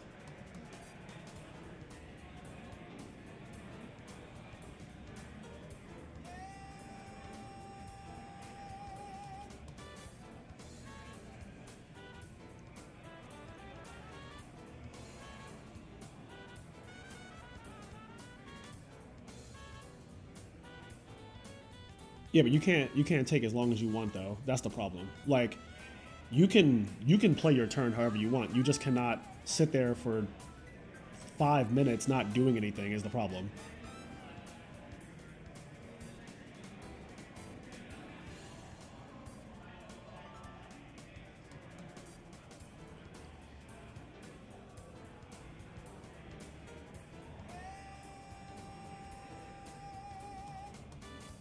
Like, you can tank your turn however you want. You can play your turn however you want. You could do, like, the most egregious misplay. You could do the most egregious big brain play. You just can't sit there for 5 minutes staring at your hand, though. All right. Willie moves on to top 4 with GBs. Congrats to Willie Beeman. All right, I'm going to update you guys, if I can, on who has won. So GBs is in top 4.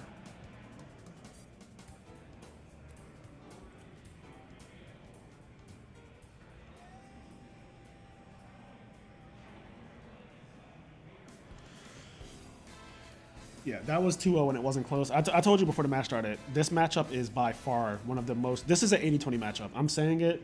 Pro Storm, if you're around, can you agree with me, please? This matchup is so fucking bad. Like, this has to be an 80-20 matchup, bro.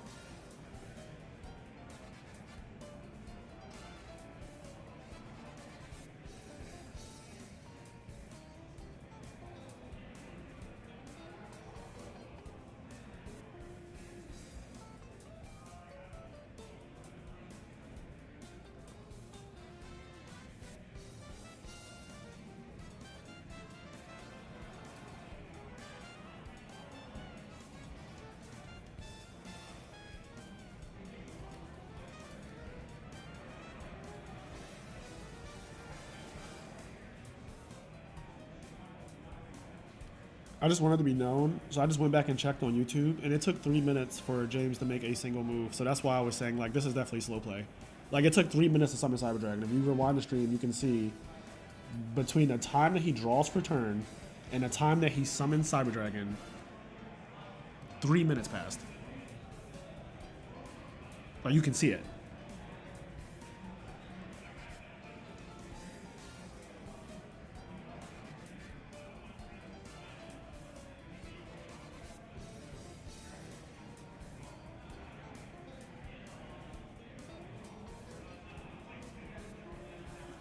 I think you have to put crows in against GBs if you're on a frog deck like this, to be honest. It's kind of bad, but yeah, I think honestly I don't even know, because I gave up on this deck as soon as I experienced the GB matchup one time, and then GBs only have gotten more popular over time. So I was like, I am not a fan of how that, like, I can't play a deck where if you run into a matchup, you cannot win. Like, I personally just cannot play a deck where I literally cannot win against a matchup. Like, there's no matchup that I feel like Hero Frogs or Froggo TK have that they cannot win at all. Like, you just there's no 80-20.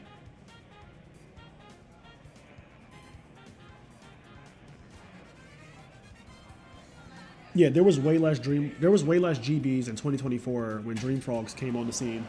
Can you? Oh, sorry. Can we get Willie Beeman in here for the interview? Yep.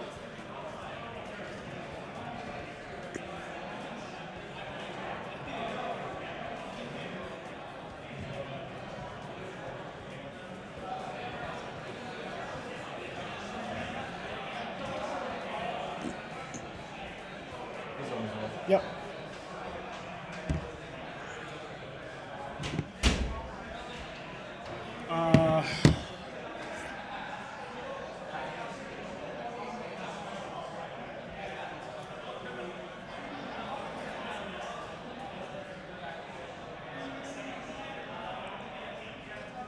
Yeah, you have to not play GBs. If you win with Dream Frogs, or you do well with Dream Frogs, you just cannot play against GBs. Yeah, maybe the answer is to side deck into, like, maybe you just side deck into a deck that beats GBs, because, like, Dream Frogs, hello, you took it down. Yeah. So Willie is here. So yeah, if you're playing Dream Frogs, I think you do have to side into a deck that beats GBs. Like, you have to do, like, I don't know, fucking triple Gear Frame, triple Fortress, double Machina Force or something, because it is that bad.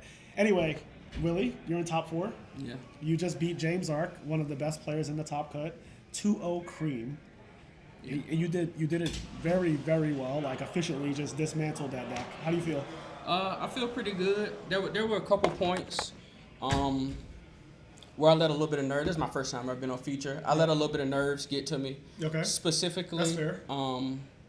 Game 1 when he had the dupe block, I was just talking with Chase about that. When I summoned the Prisma in the dupe block, and he asked if I was using priority. Okay. And I passed on priority for Prisma. Yep. And it ended up resolving. It was fine. But in that situation, Chase was just letting me know, like, hey, when he has dupe block, you want to call priority. So if he does torrential, they miss time. Because Prisma's chain like 1 always, and then if they use torrential, yeah, so always use priority. Yeah, so that's good advice. I let a little bit of nerves get to me there. That was really the one. And then there was a second moment. Well, it wasn't really nerves, but it was kind of more like a calculated. Like I had calculated, do I want to go for this here or not? And that was in that game too. When I had the Gores and Gores token, and I made the guys ours. Yep. He had 7 cards in hand, or 6. I think he had 6 cards. Yeah, no, he's 7 because he got the 2 back with the dupes. Yep. And I had Tiger in my hand. Yep. And I had a Darius engraved. Okay. And I did the math, and if I Tiger my Geyzars into because I'm a double Darius guy. Yep. I saw your deck. I didn't say it on stream, but I saw your deck. Yeah. So if I Tiger my Geyzars into second Darius, and I get to the second Darius, get Darius back and attack, that's 8,000 exactly. Oh, and shit. I win right down the spot.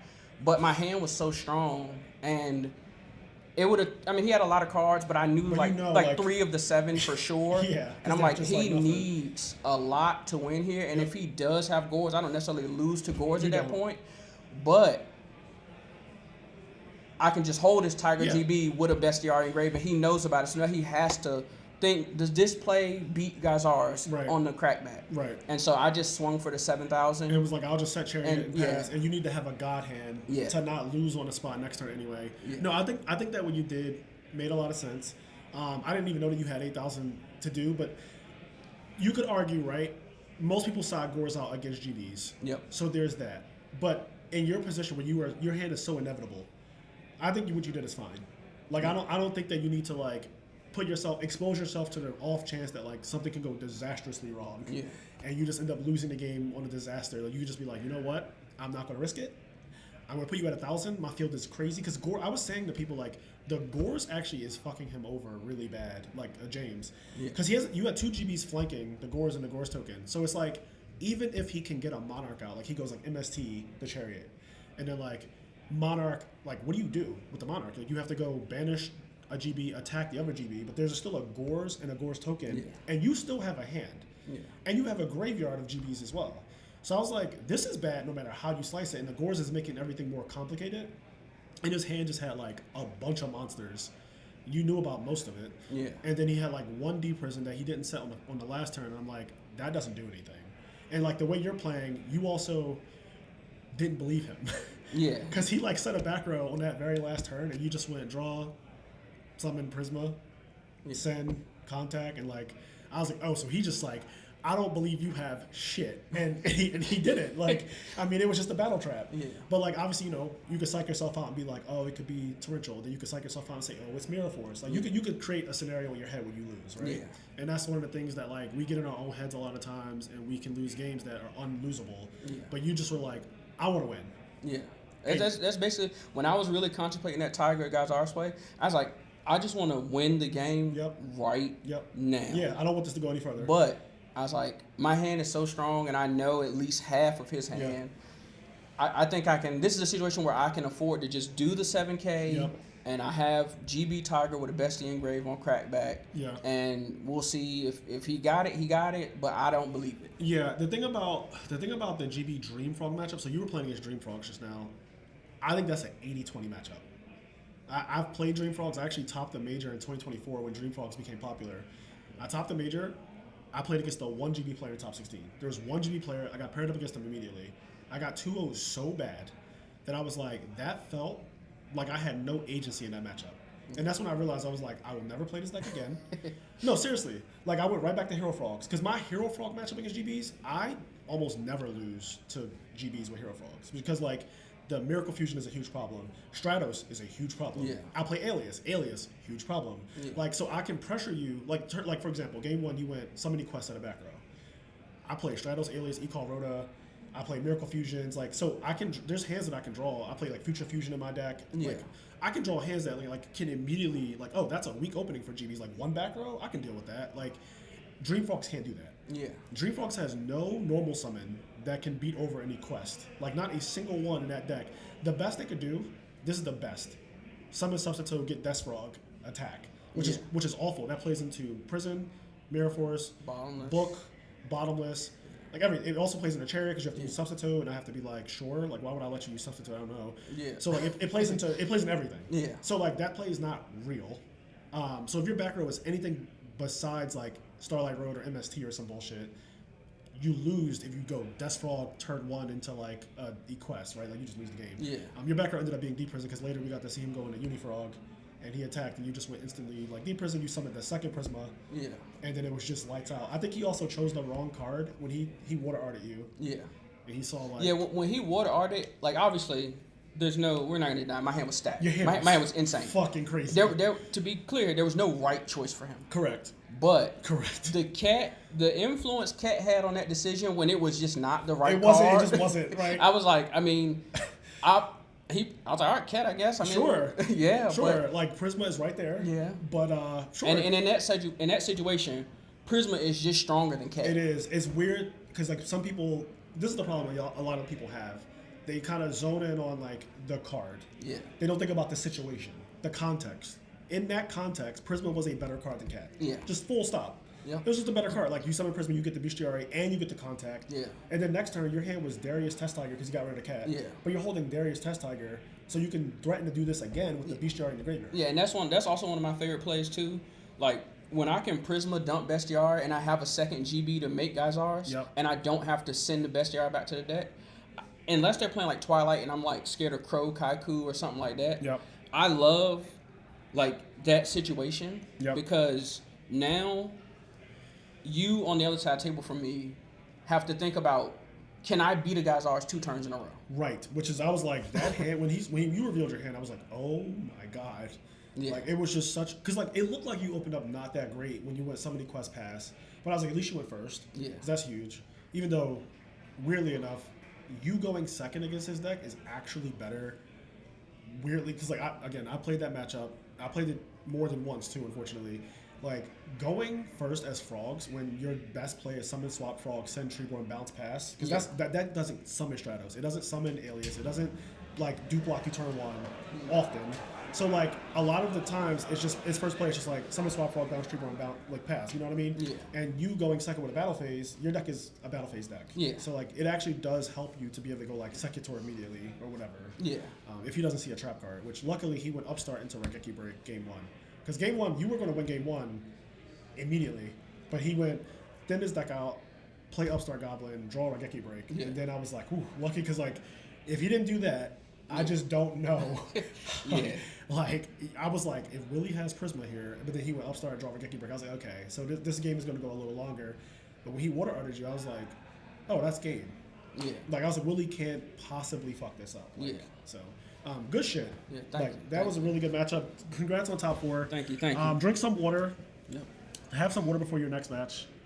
Good luck. Yeah, Hope you thank make it to you. the finals. All right. All right, guys. So we have top 4 now. We're just gonna feature the other match. So like we just saw Willie, so we're gonna do the other. Whoever's the other one. The other guy requested to not be on. Well, I'm sorry, but we have to. Gotcha. Yeah. Perfect. I told him I wanted to check with you first. Yeah, we have to. Got you. I'll get them started. Yep. I'll be honest. Perfect.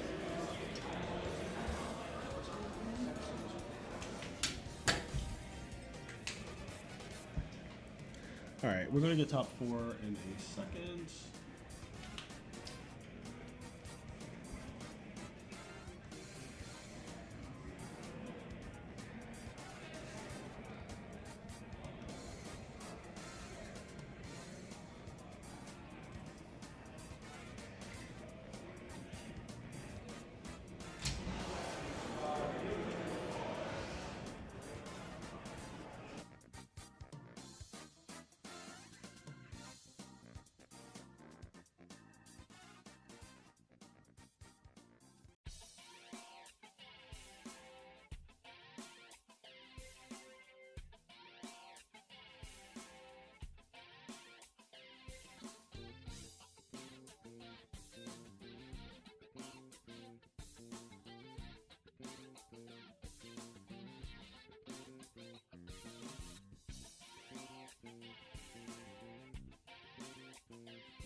This is Marvel vs. Capcom 2 soundtrack that you guys are hearing right now.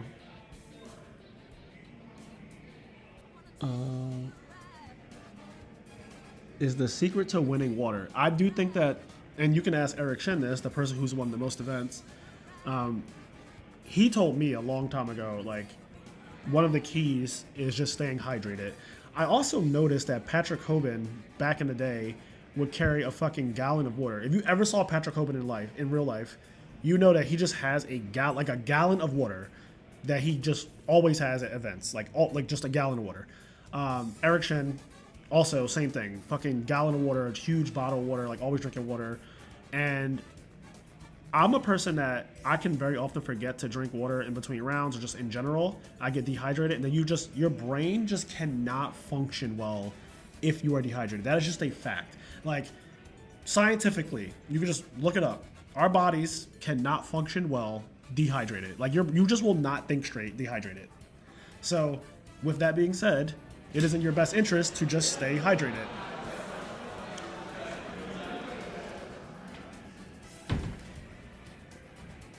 Thank you, US 2015.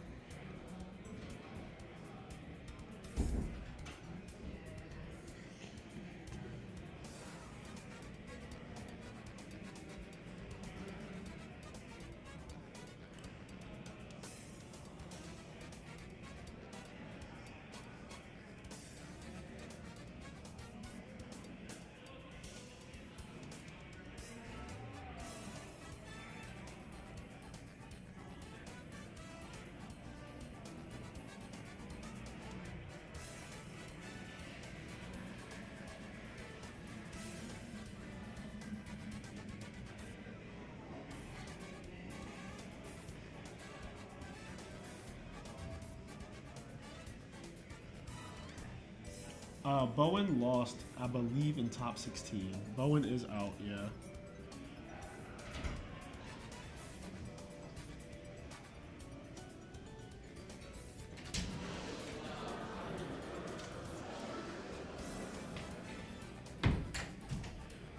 No, Frogs.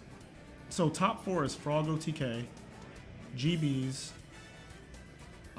Let's see what Montesir is playing. I don't know what Montesir is playing. Montesir is playing Vayu Turbo. So it's Vayu.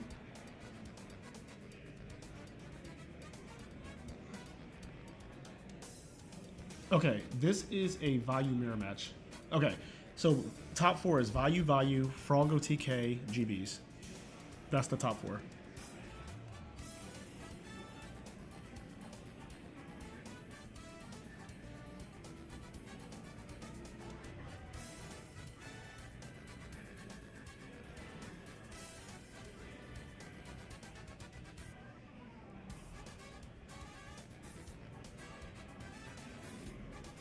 I don't know either of these people, so this is...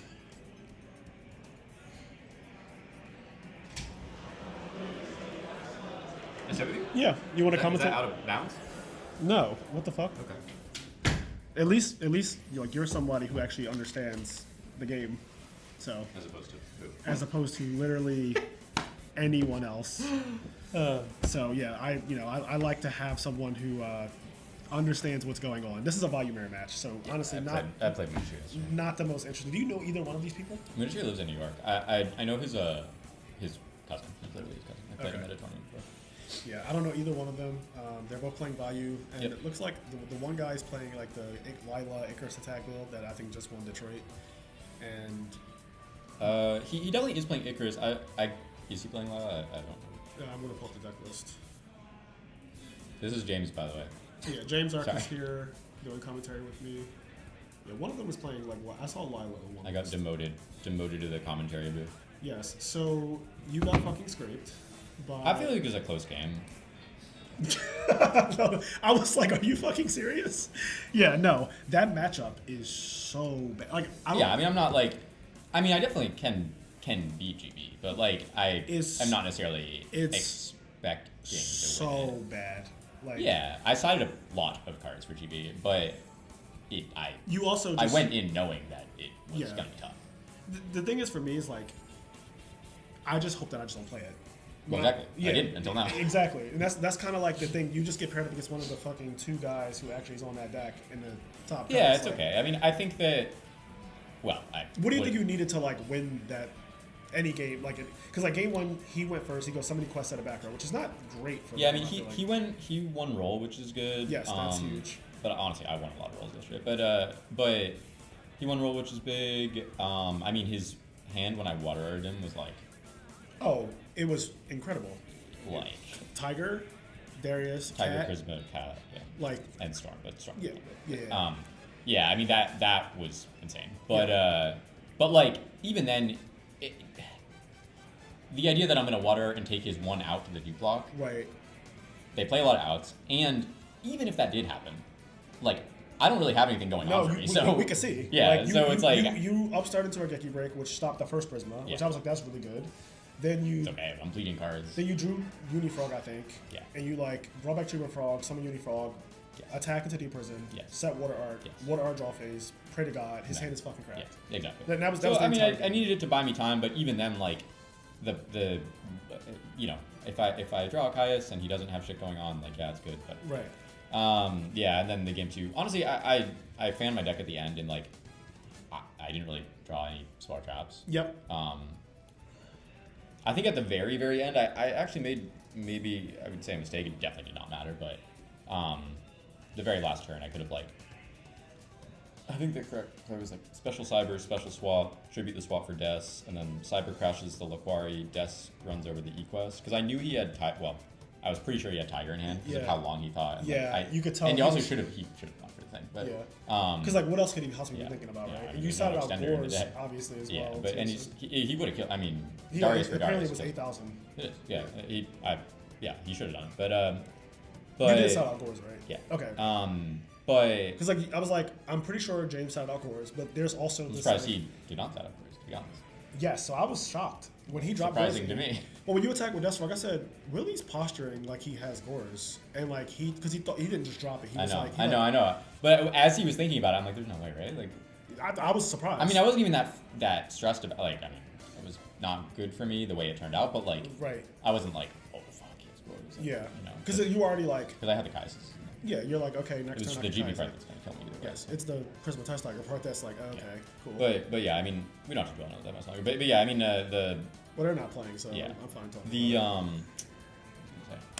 yeah, so I knew he had Tiger, so I knew there was basically just not really a good way for me to clear both GBs and bait the Chariot, Yes. or wow he had Chariot. yeah. So, but you I need but, to draw like MST or heavy there, but yeah, well, I mean, or a second trap, like a or Renegade like Brigade, Avarice to get started. Like Yeah. Avarice could also just. I be- said it, but yeah, like going Cyber Deaths to kill the two monsters at least takes him off the like gnome tiger. Yeah. And then I prison the Gores and And the game can go from and there. the 19 crashes. Yep, and my- that's fine. I'm good with this game. but he had another GB in hand. yeah, so he just would have immediately.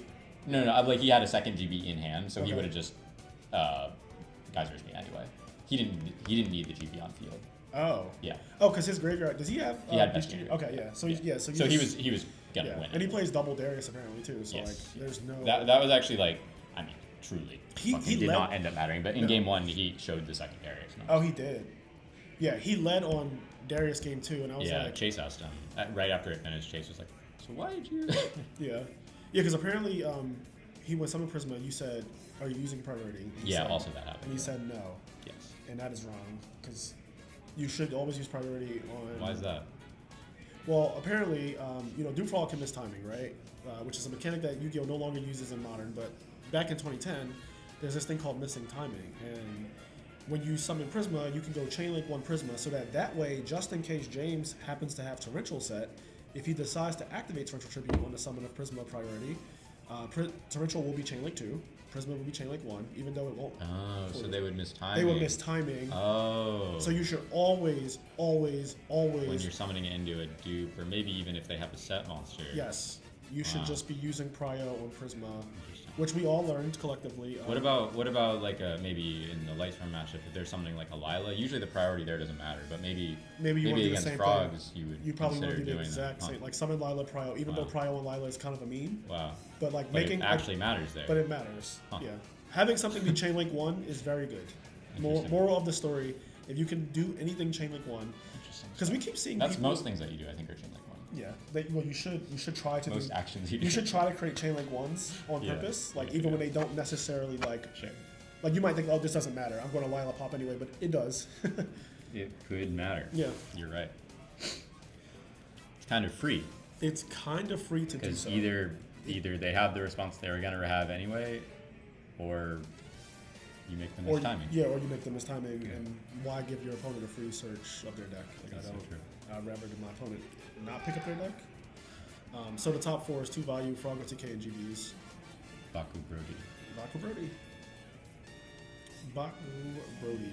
Yeah, he fucking drew so broken against the value guy in top 16. It was like game 3, he like thins his deck out. So you know the deck is just Avarice, Salvage, Monarchs, Traps.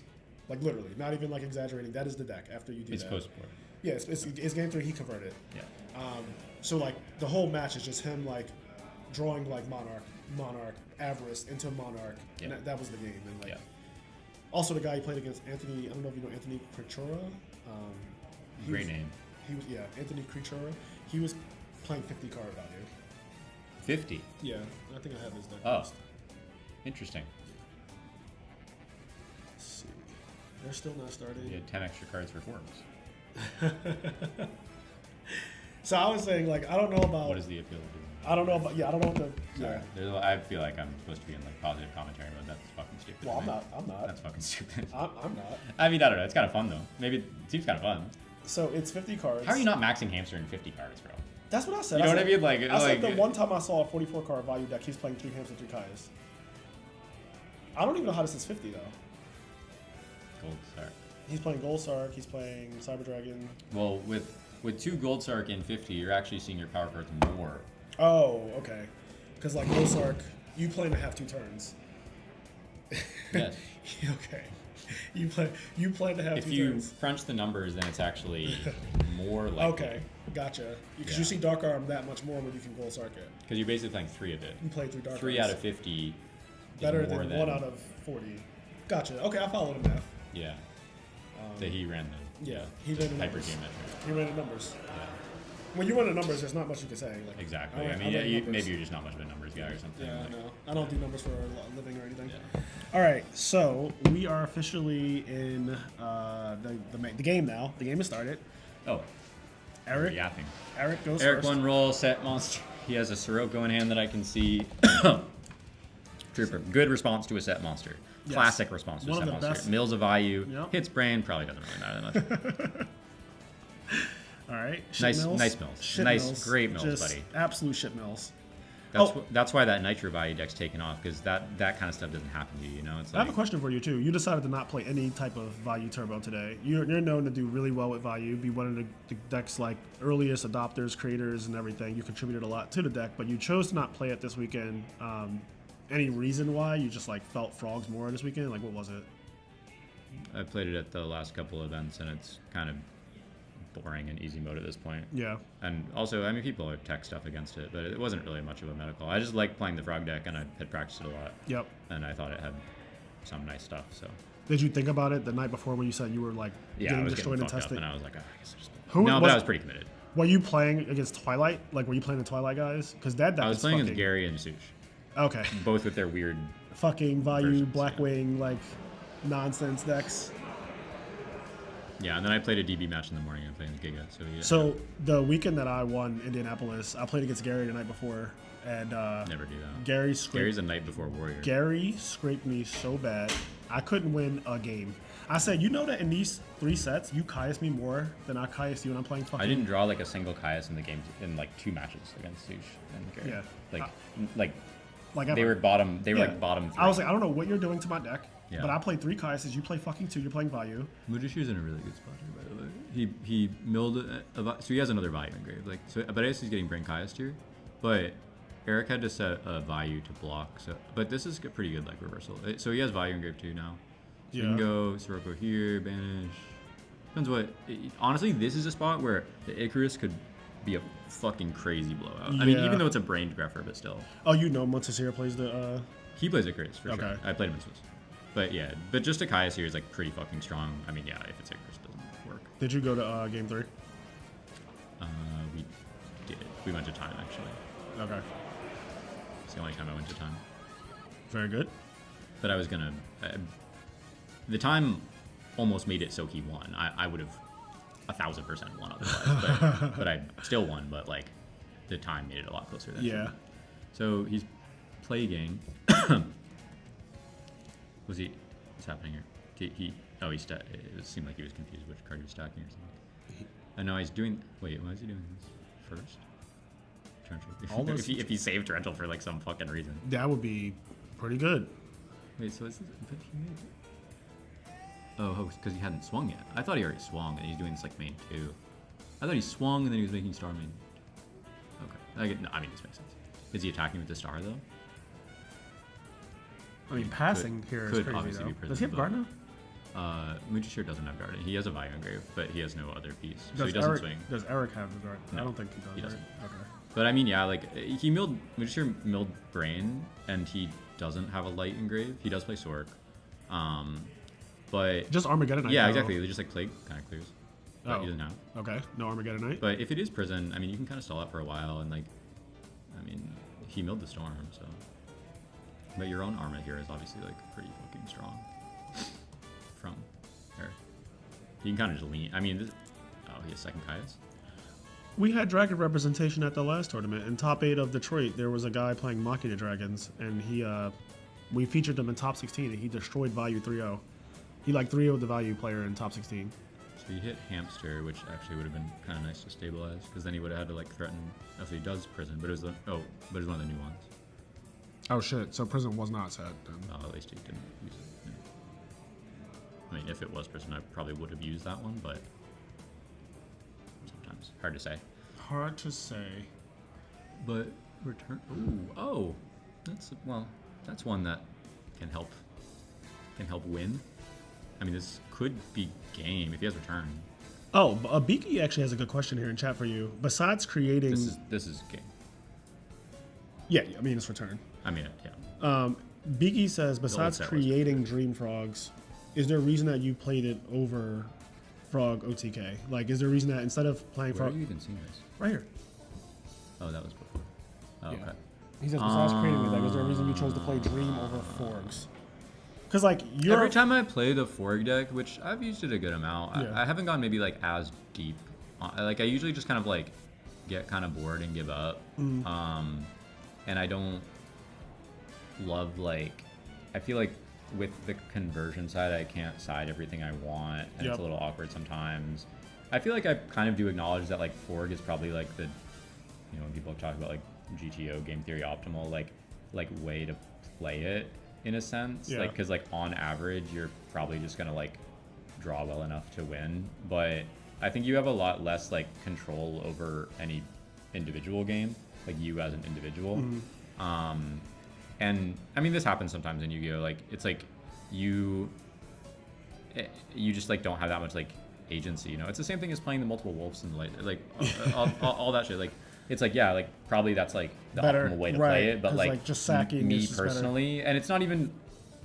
I mean, I get pretty far the way I like to play. Yeah. You know what I mean?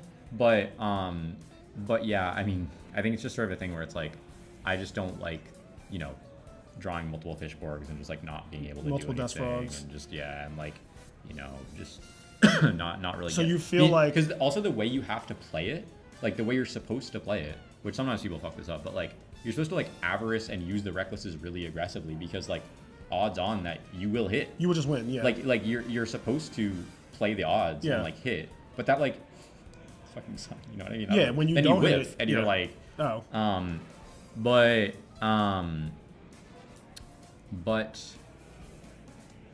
yeah, I mean, I got to play like my little triple water art and like have some other points of interaction. I just like get to play, you know. Like I know you said on stream, it's like, oh, it's a dueling deck as opposed to like a non-dueling deck. Yeah, like Frog's OK is not trying to duel. So you get like sometimes you get like extra turns that way, like you simply play traps. Yeah, so exactly. like you interact, like for example, Frog TK against GBs, right? Like you go dupe block, but you can never have Raigeki break with it. So you can never get like an extra turn. And like they dark armed you, and like I like having my Raigeki break set. You know what I mean? Like I don't know, or all the stupid bullshit, like they have a game on skill drain, like they have, you know, like that. Yeah, I mean that shouldn't happen. Yeah, but you know what I mean? Like it's like, yeah, if you run into like any weird matchup like that, like I'm a ladder grinder. Like I play ladder, bro. Well, no, the fucking Christia decks that people like, it'll be like Arsenal Christia. Yeah. So I like the flexibility of that, and it's like, you know, Frog still has a good matchup game one against like a lot of decks. You know, like that's sort of how things are. Yeah. So even though Forg has like maybe a better matchup, it's like I just like the flexibility of the side. But I'm not anti-Forg. I just prefer it this way, and yeah.